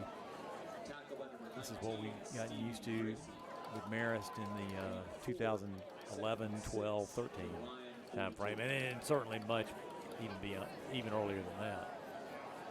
Back in the McVeigh years with Gamble, Cleveland, and others in Marist. So again, wing set, one receiver this side. He gives it off to Dunman. Dunman's going to pick up enough for a first down as he rumbles down to the 30. Give him 7 on that. He needed 6, and he picked up 7. Peiselwood, no, check that. Goldberg and Camillo brought him down. God, we're having Not a lot of tackles by our front three or front four.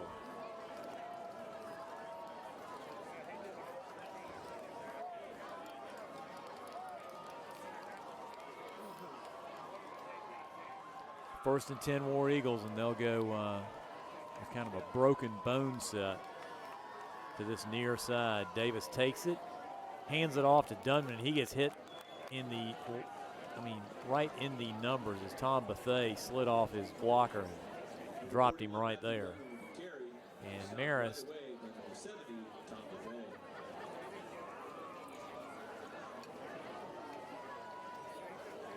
ends up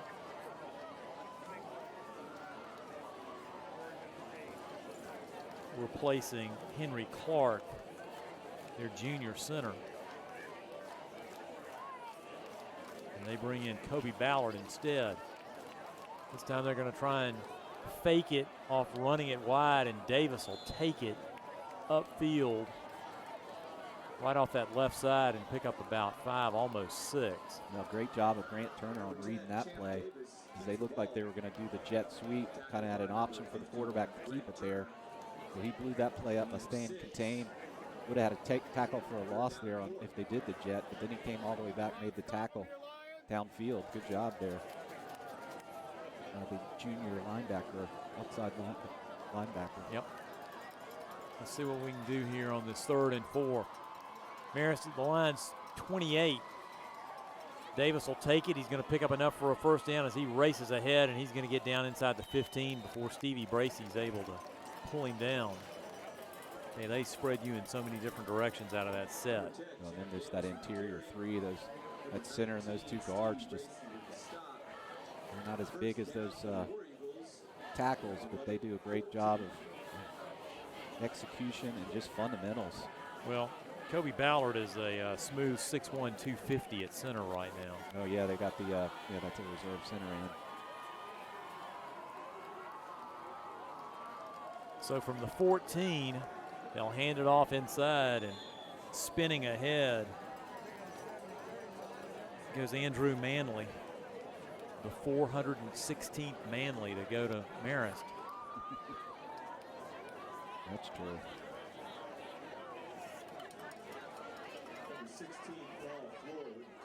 Manley clan has been there for a long time. Indeed. Stay tuned for a sideline report with Gracie after this drive. Katie Freiberger's down there now. Yep. Great. 2nd and 5, Marist from the Lovett 9.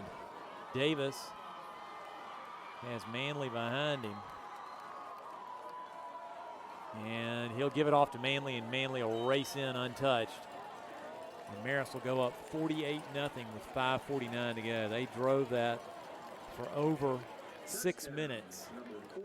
How many first downs do they have? Do we know? Close to 30. That'll be another one right there, and a touchdown as the sophomore fullback gets the 27th first down and the touchdown for the sophomore fullback. Marist has done what they have all night, which is all but one drive have scored a touchdown. I think we jumped off sides.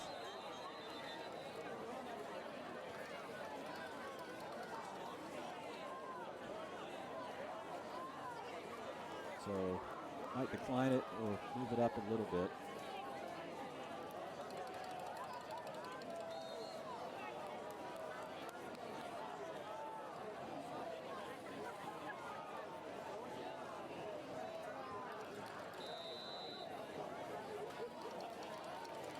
And the kick is up and good. So Marist takes a 49-0 lead, a commanding lead. Your Ruth Chris scoring recap: 12 plays, 69 yards, 6 minutes and 4 seconds off the clock. And I think we'll shoot it on down to Katie. See what you got down there, Katie. I'm here with Student Council President Pierce. So Pierce, how has the school year been going so far? As far as I know, I think that not many people have gotten in trouble, and when it comes to school spirit, I think that the Ultras are doing a great job so far.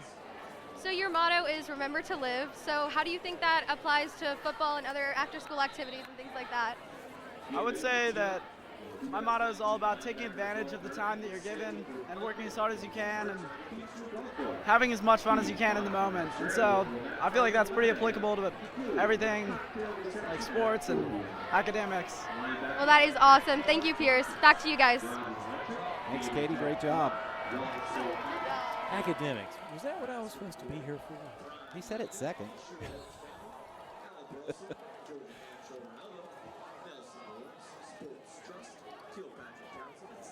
So from the 1, Walls will return it up across the 10, across the 15, down that far sideline goes Cyrus Walls, and he's going to get slung out of bounds right around the 28. Nice 27-yard return by Cyrus Walls. They're going to mark him out of the 28. Connor Kritzer credited with the tackle for the War Eagles. But the Lions will go 1st and 10 from their own 28. This may be the best field position starting we've had in 5 or 6 drives.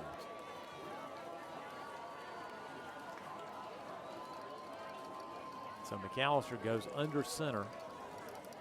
And he'll take it, hand it off, and Baird Daniel will get up across the 30 up to about the 32-yard line.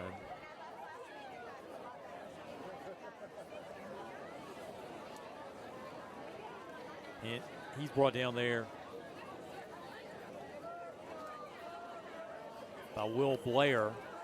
But play picks up 4 and makes it 2nd and 6.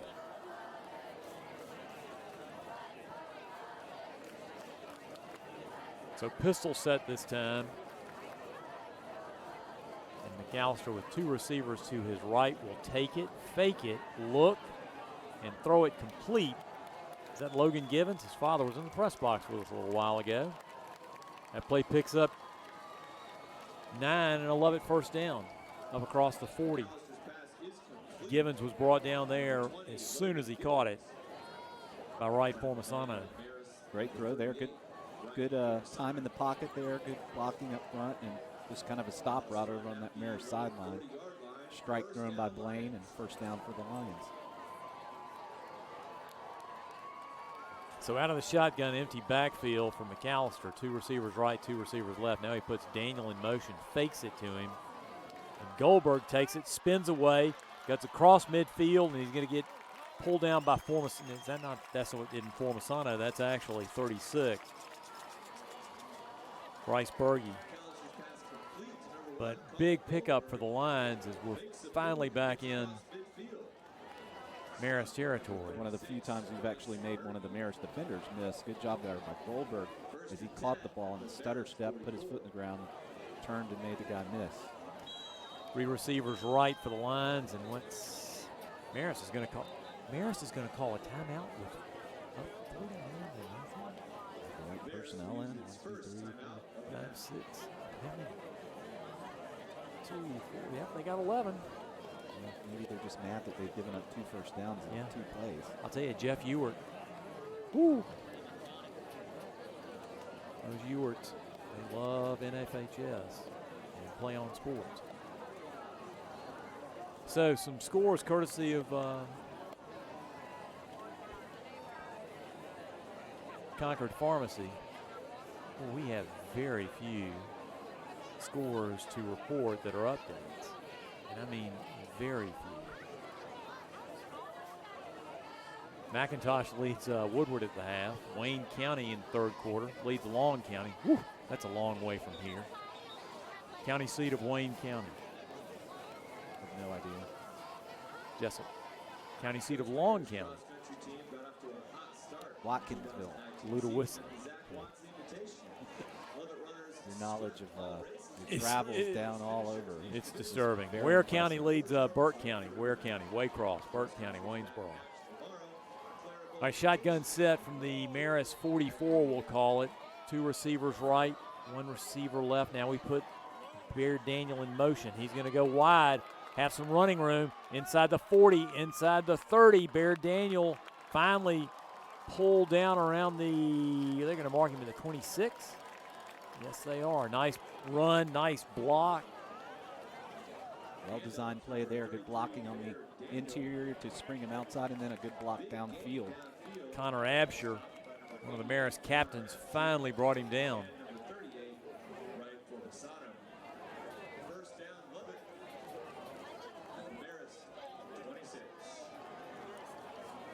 Cyrus Walls checks in at a running back. We're kind of in a bunch set.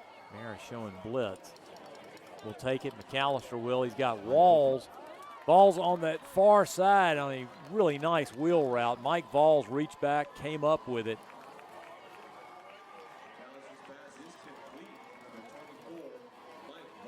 Yeah, Blaine did a good job of keeping his eyes downfield, like he wasn't going to throw to that wheel route play. Then he turned back around and threw a strike over there.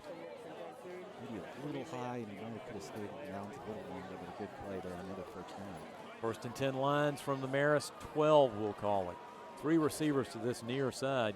Goldberg's up top. McAllister will roll, look, and picked off in the end zone.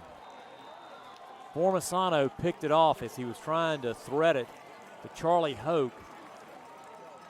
And that promising drive for the Lions ends with an interception. He drove almost the whole field there with some nice execution on good play calling. Blaine trying to extend the play there, rolling to his sideline, threw back across his body and had an open receiver, but just didn't see that underneath safety there. Playing kind of a spy center field.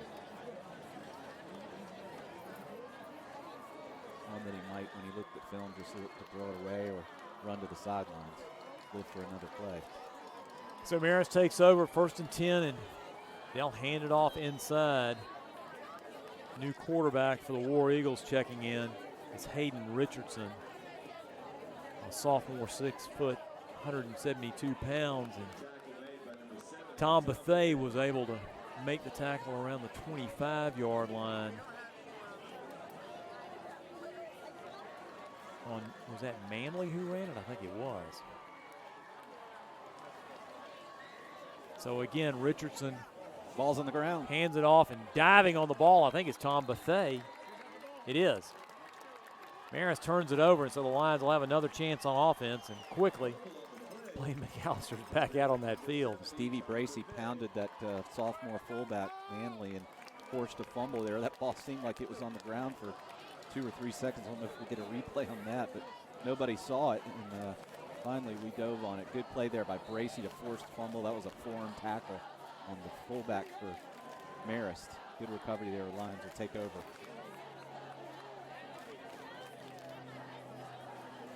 .309 mark here, third period. Lions trail at 49-zip. But in golden territory inside the 25. Shotgun set from the red zone for McAllister. He takes it, looks, has some time. He's going to float it deep to Goldberg, just beyond his reach.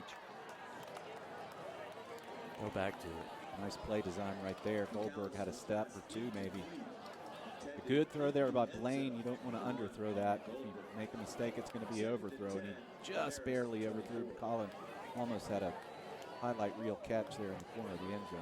You know, if there's one thing I think we might be able to do, is a little back shoulder action here.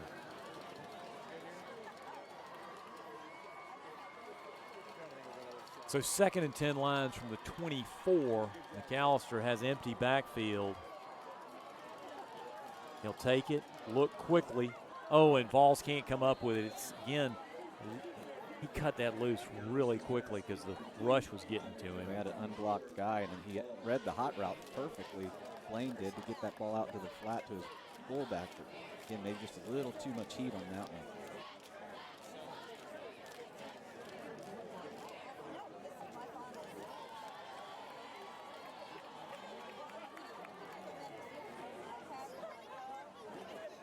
Stops the clock with 2:59 to go here, third period, and boy, the Lions love to convert on 3rd and 10. I would venture to say we're in 4-down territory. That's pretty much a guarantee. Pistol set, 2 receivers right. We'll hand it off out of the pistol. Daniel's going to look for a little bit of running room and maybe pick up 2.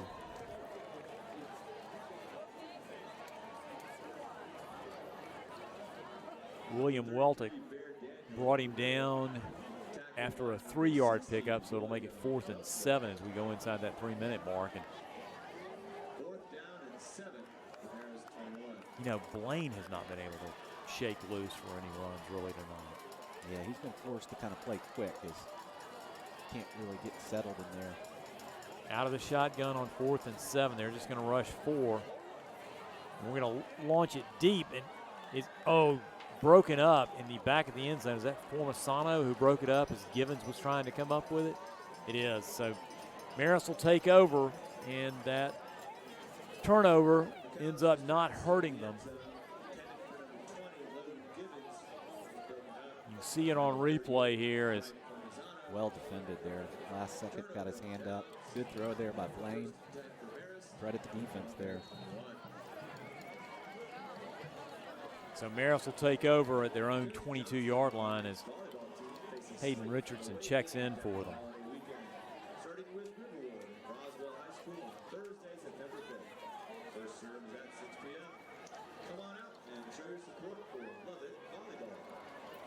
So out of a wing set with one receiver to this near side, they'll hand it wide, get a block on the edge. We'll have to come over and slice across field as they ran Paul Floor wide, a junior running back.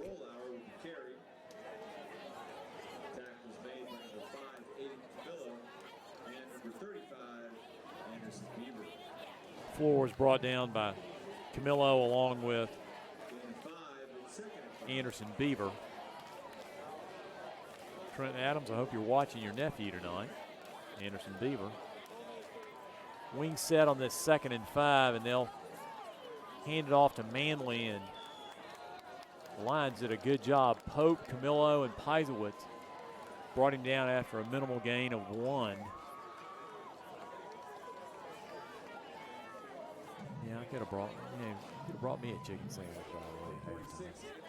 Very true. Didn't dawn on you, did it? That's all right. There's a bowl of cereal waiting for me at home tonight. We're about to tick inside 1 minute. 3rd and 4 Marist. They've got to get to the 32. They're going to toss it wide and racing towards that far side, but sliced down right there. Stevie Bracey on a nice play, cutting across field and tripping up Marist running back Ian Otten, who tried to get to the edge, but this is going to be Marist's first punt tonight. 1 turnover to start the game, and then 7 straight scores. Well, and another fumble. So two turnovers and 7 scores. And Lovett's going to call a timeout. Bowen had dropped back to kick it away.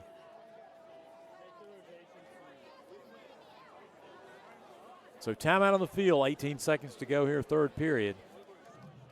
Lions trail at 49-0. Hey, get ready to tee off. Don't forget that the registration is open for the 2019 Linebackers Golf Tournament, scheduled for Monday, October 21st at Peachtree Golf Club. The modified scramble format starts at 11 a.m. and concludes with a reception at 4 p.m. Information and registration can be found on the Lovett website. I don't think I can say that word on the air. Can I?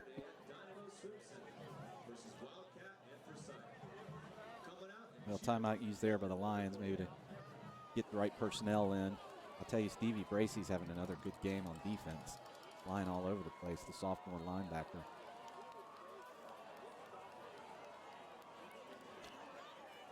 So Bowen to beat it away. He'll get it away right around his 19-yard line. Goldberg deep for the Lions at his 30. He must be expecting a howitzer. And he goes racing up, watching this ball take a Lovett bounce and be down around the 41-yard line. Colin gave a lot of credit to that punter that time because he was about 50 yards away. Yeah, 10 yards too far.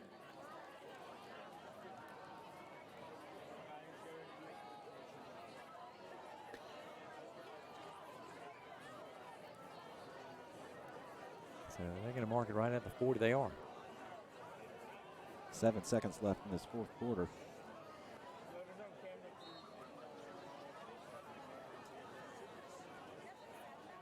So 7 ticks left on the clock, and Lovett has it again, 1st and 10. From their 42 receivers right, 2 receivers left from McAllister. Baird Daniel goes in motion and sets himself right next to him. McAllister's going to come up with it and get, no, check that. That's John Russ who's checked in.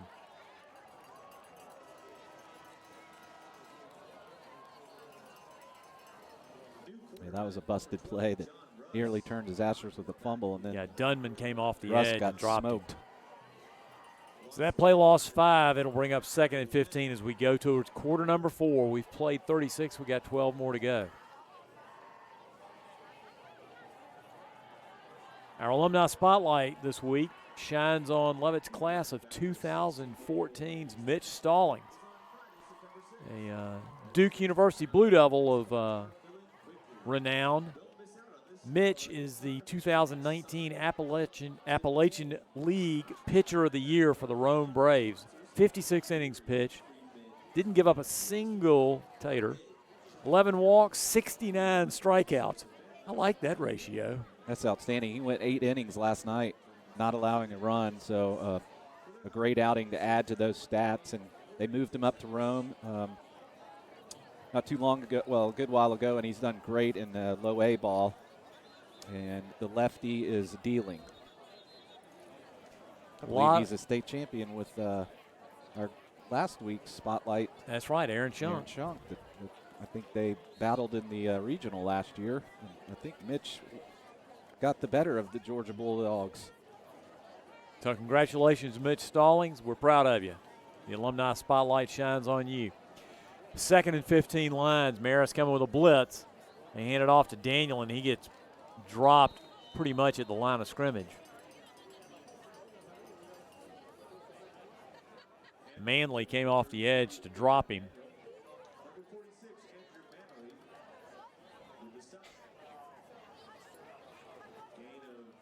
It'll make it 3rd and 15.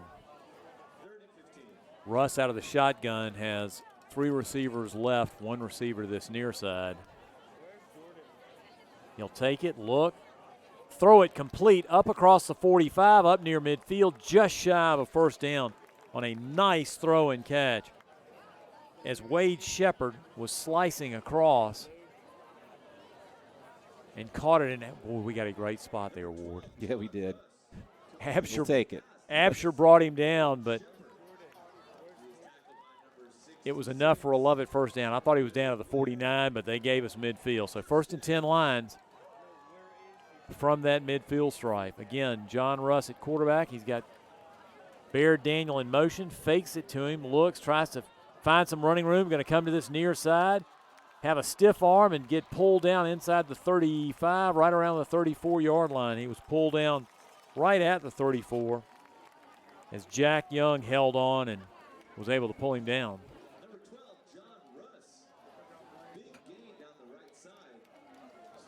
Yeah, good run. He got inside, pulled those defenders in, and then turned the corner. A good run there by Russ. Showed some speed to the edge, then turned it up, got a 1st down.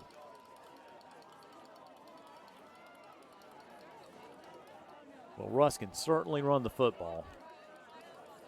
Shotgun set, 2 receivers to this near side for the Lions. We'll hand it to this Baird Daniel, who tries to find some running room. I think he picked up maybe 4 down to the 29-yard line. Gosh, if he could have cut up a little early, he might have had even more yardage. So it'll make it 2nd and 6.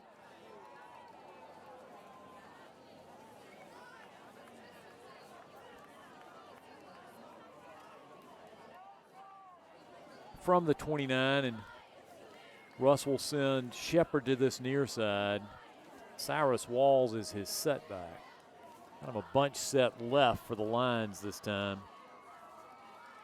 We'll take it, fake it, roll, try and look, and float it. Caught! Tipped by Pope. Caught right at the 19-yard line on a nice play. Sticking with the football that time was Frank Lummis. Yeah, I think Frank was the intended target all the way, but our receiver just shorter there, thought it was for him, so he jumped up. The old tip drill goes our way this time. Ward, you know what? I think there is a running clock, actually. Well, there should be, right? Isn't it 35 Yeah, in the I mean, fourth? but you can decide before the they game, can as I agree? understand it. Oh, okay. But that you're not going to do it. But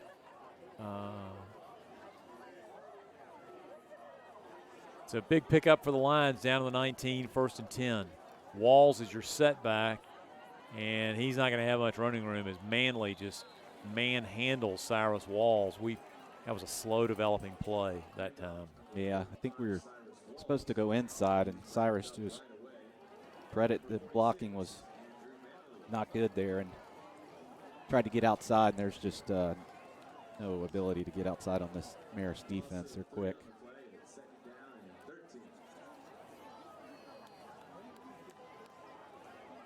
So we'll send trips to the right, single receiver up top, looks to be Shepard. And Russ on this 2nd and 13 is going to roll right, look, and he's just going to call his own number and get pulled down inside the 20 down near the 15-yard line. He ran into the arms of William Weltic. But give him 8 on that. It'll bring up a manageable 3rd and 6. And you can pretty much guess we're going to be in 4-down territory. Brave score? 6-5 now. Braves holding on. Whoa. Max Fried must be out.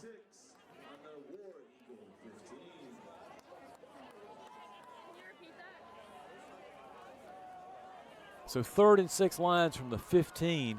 Here comes the blitz. We're trying to run Daniel wide. He's going to cut inside and slice just inside the 10 down to about the 9-yard line. Bear Daniel really kind of shimmy shook and then turned his shoulders and was able to get just enough for a Lovett first down.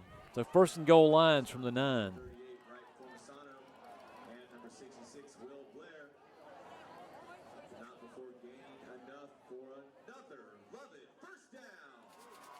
Good drive going here for the Lions. Will Blair made the tackle for the War Eagles, but it's enough for a Lovett first down from the 9, 1st and goal. John Russell take it, look, have a little bit of running room, cut inside the 5 and go down right around the 2 or 3 yard line. They're going to give him the 3 officially.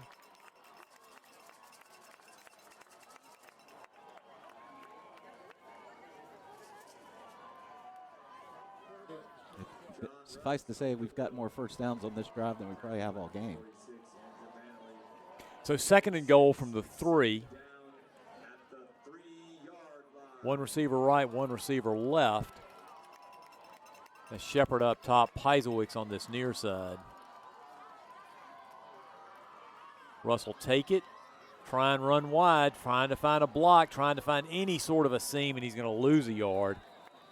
Blair made a fine tackle in the open field as he just raced across field to drop him.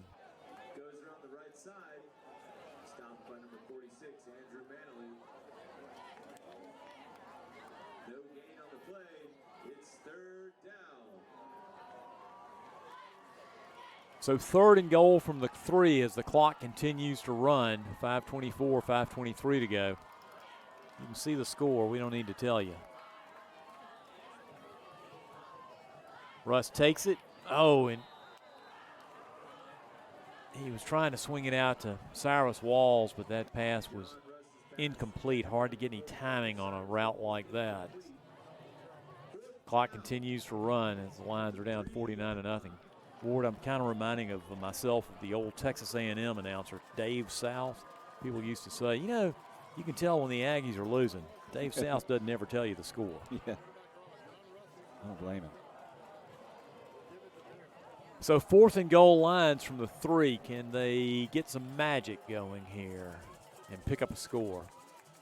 Russ out of the shotgun, puts Walls in motion, fakes it to him.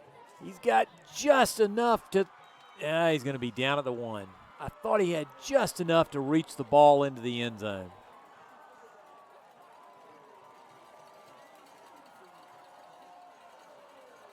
Let's swing it down to the field.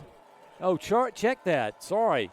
Our faculty staff spotlight this week is our director of Siempre Verde, Alex Reynolds. Since 2007, Alex has overseen the growth of Siempre Verde from 525 to 1,250 acres and has personally led over 1,200 lower school, middle school, and upper school visitors.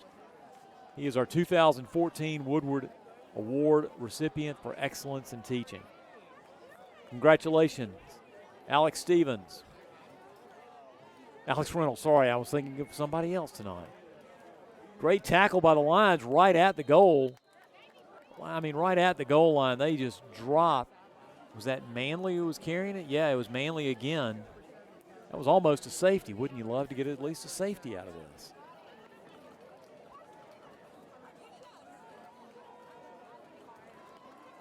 Was that Graham in on the tackle that time? Yes. Good tackle there. Good form tackle. Manley's a pretty big sophomore, listed at 6 feet, 180. So from the 1 on 2nd and 9, Davis will take it, and they'll give it off to Manley, and he'll stumble ahead for about 4 out near the 5.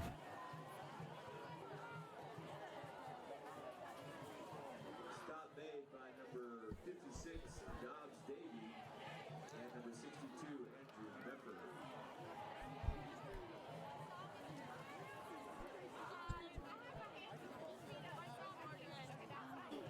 So 3rd and 5, Lovett. Or 3rd and 5, Marist. Boy, I'm really getting confused tonight. We shift out of what looked to be a blitz. They're going to try and toss it wide. And just across the 10-yard line as Ian, check that. James Wise took it wide and picked up just enough for a Marist first down. Racing up to drop him was Henry Stimmel, but not before he picked up 7 and a Marist first down.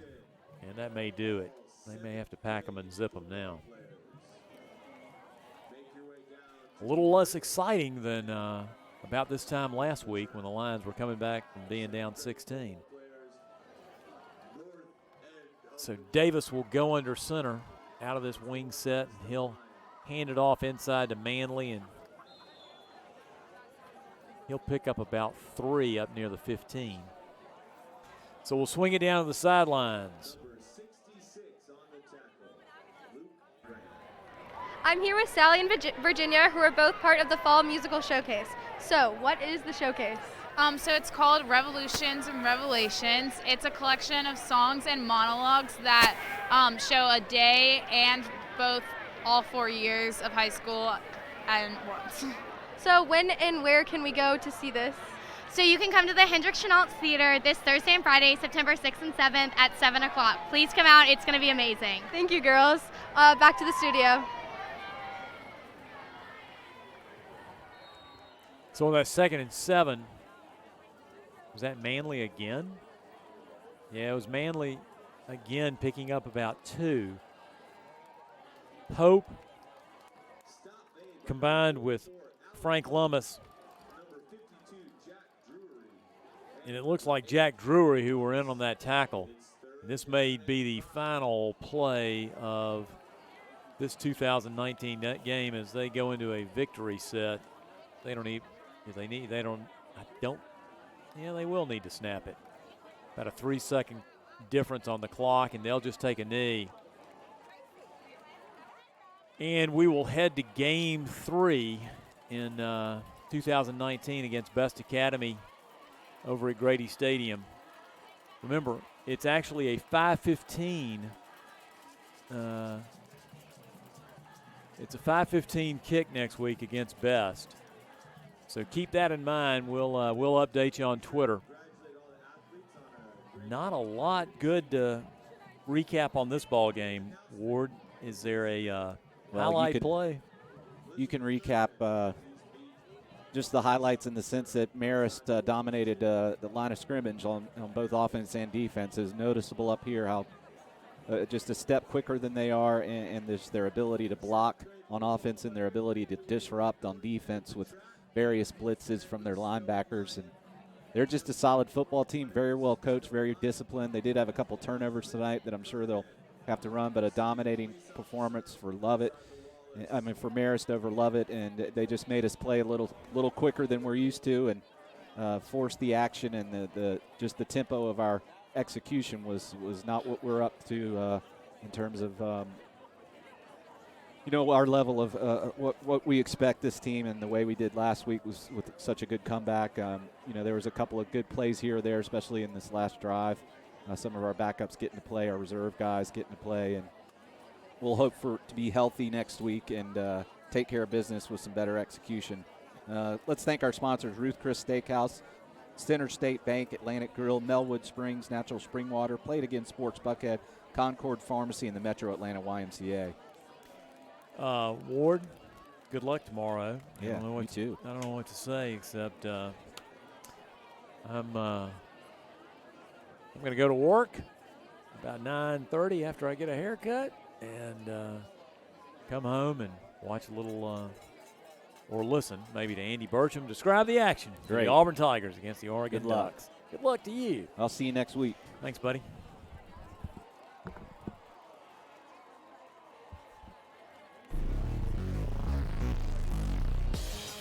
Lovett Football is brought to you by the Lovett Lionbackers, Ruth's Chris Steakhouse, the steak dinner done right, First Landmark Bank, Bank Smart, Bank Local, Melwood Springs Natural Spring Water, Atlantic Grill, your neighborhood grill, Play It Again Sports Buckhead, your neighborhood sporting goods store, Concord Pharmacy, when you have your health, you have everything. The Metro Atlanta YMCA, here for Atlanta, here for good. And by ESE Networks.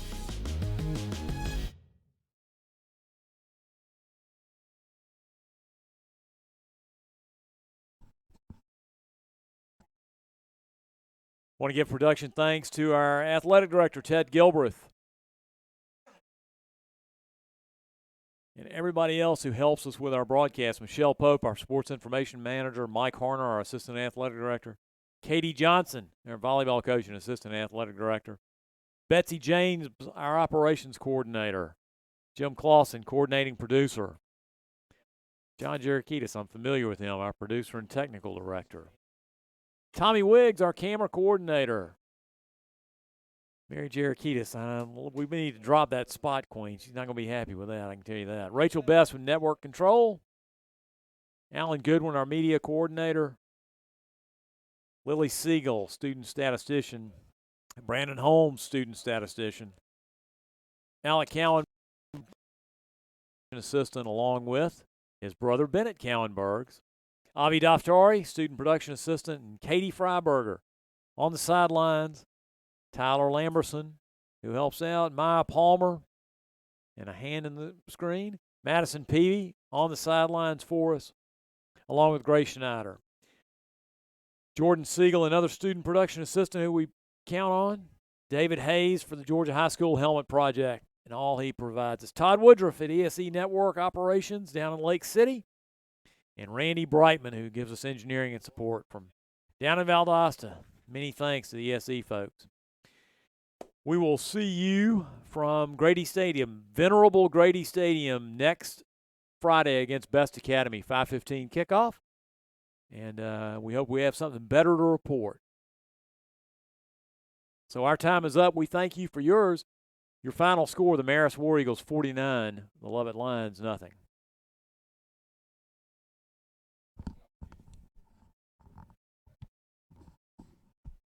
I'm here with Lovett corner Andrew Pinkston.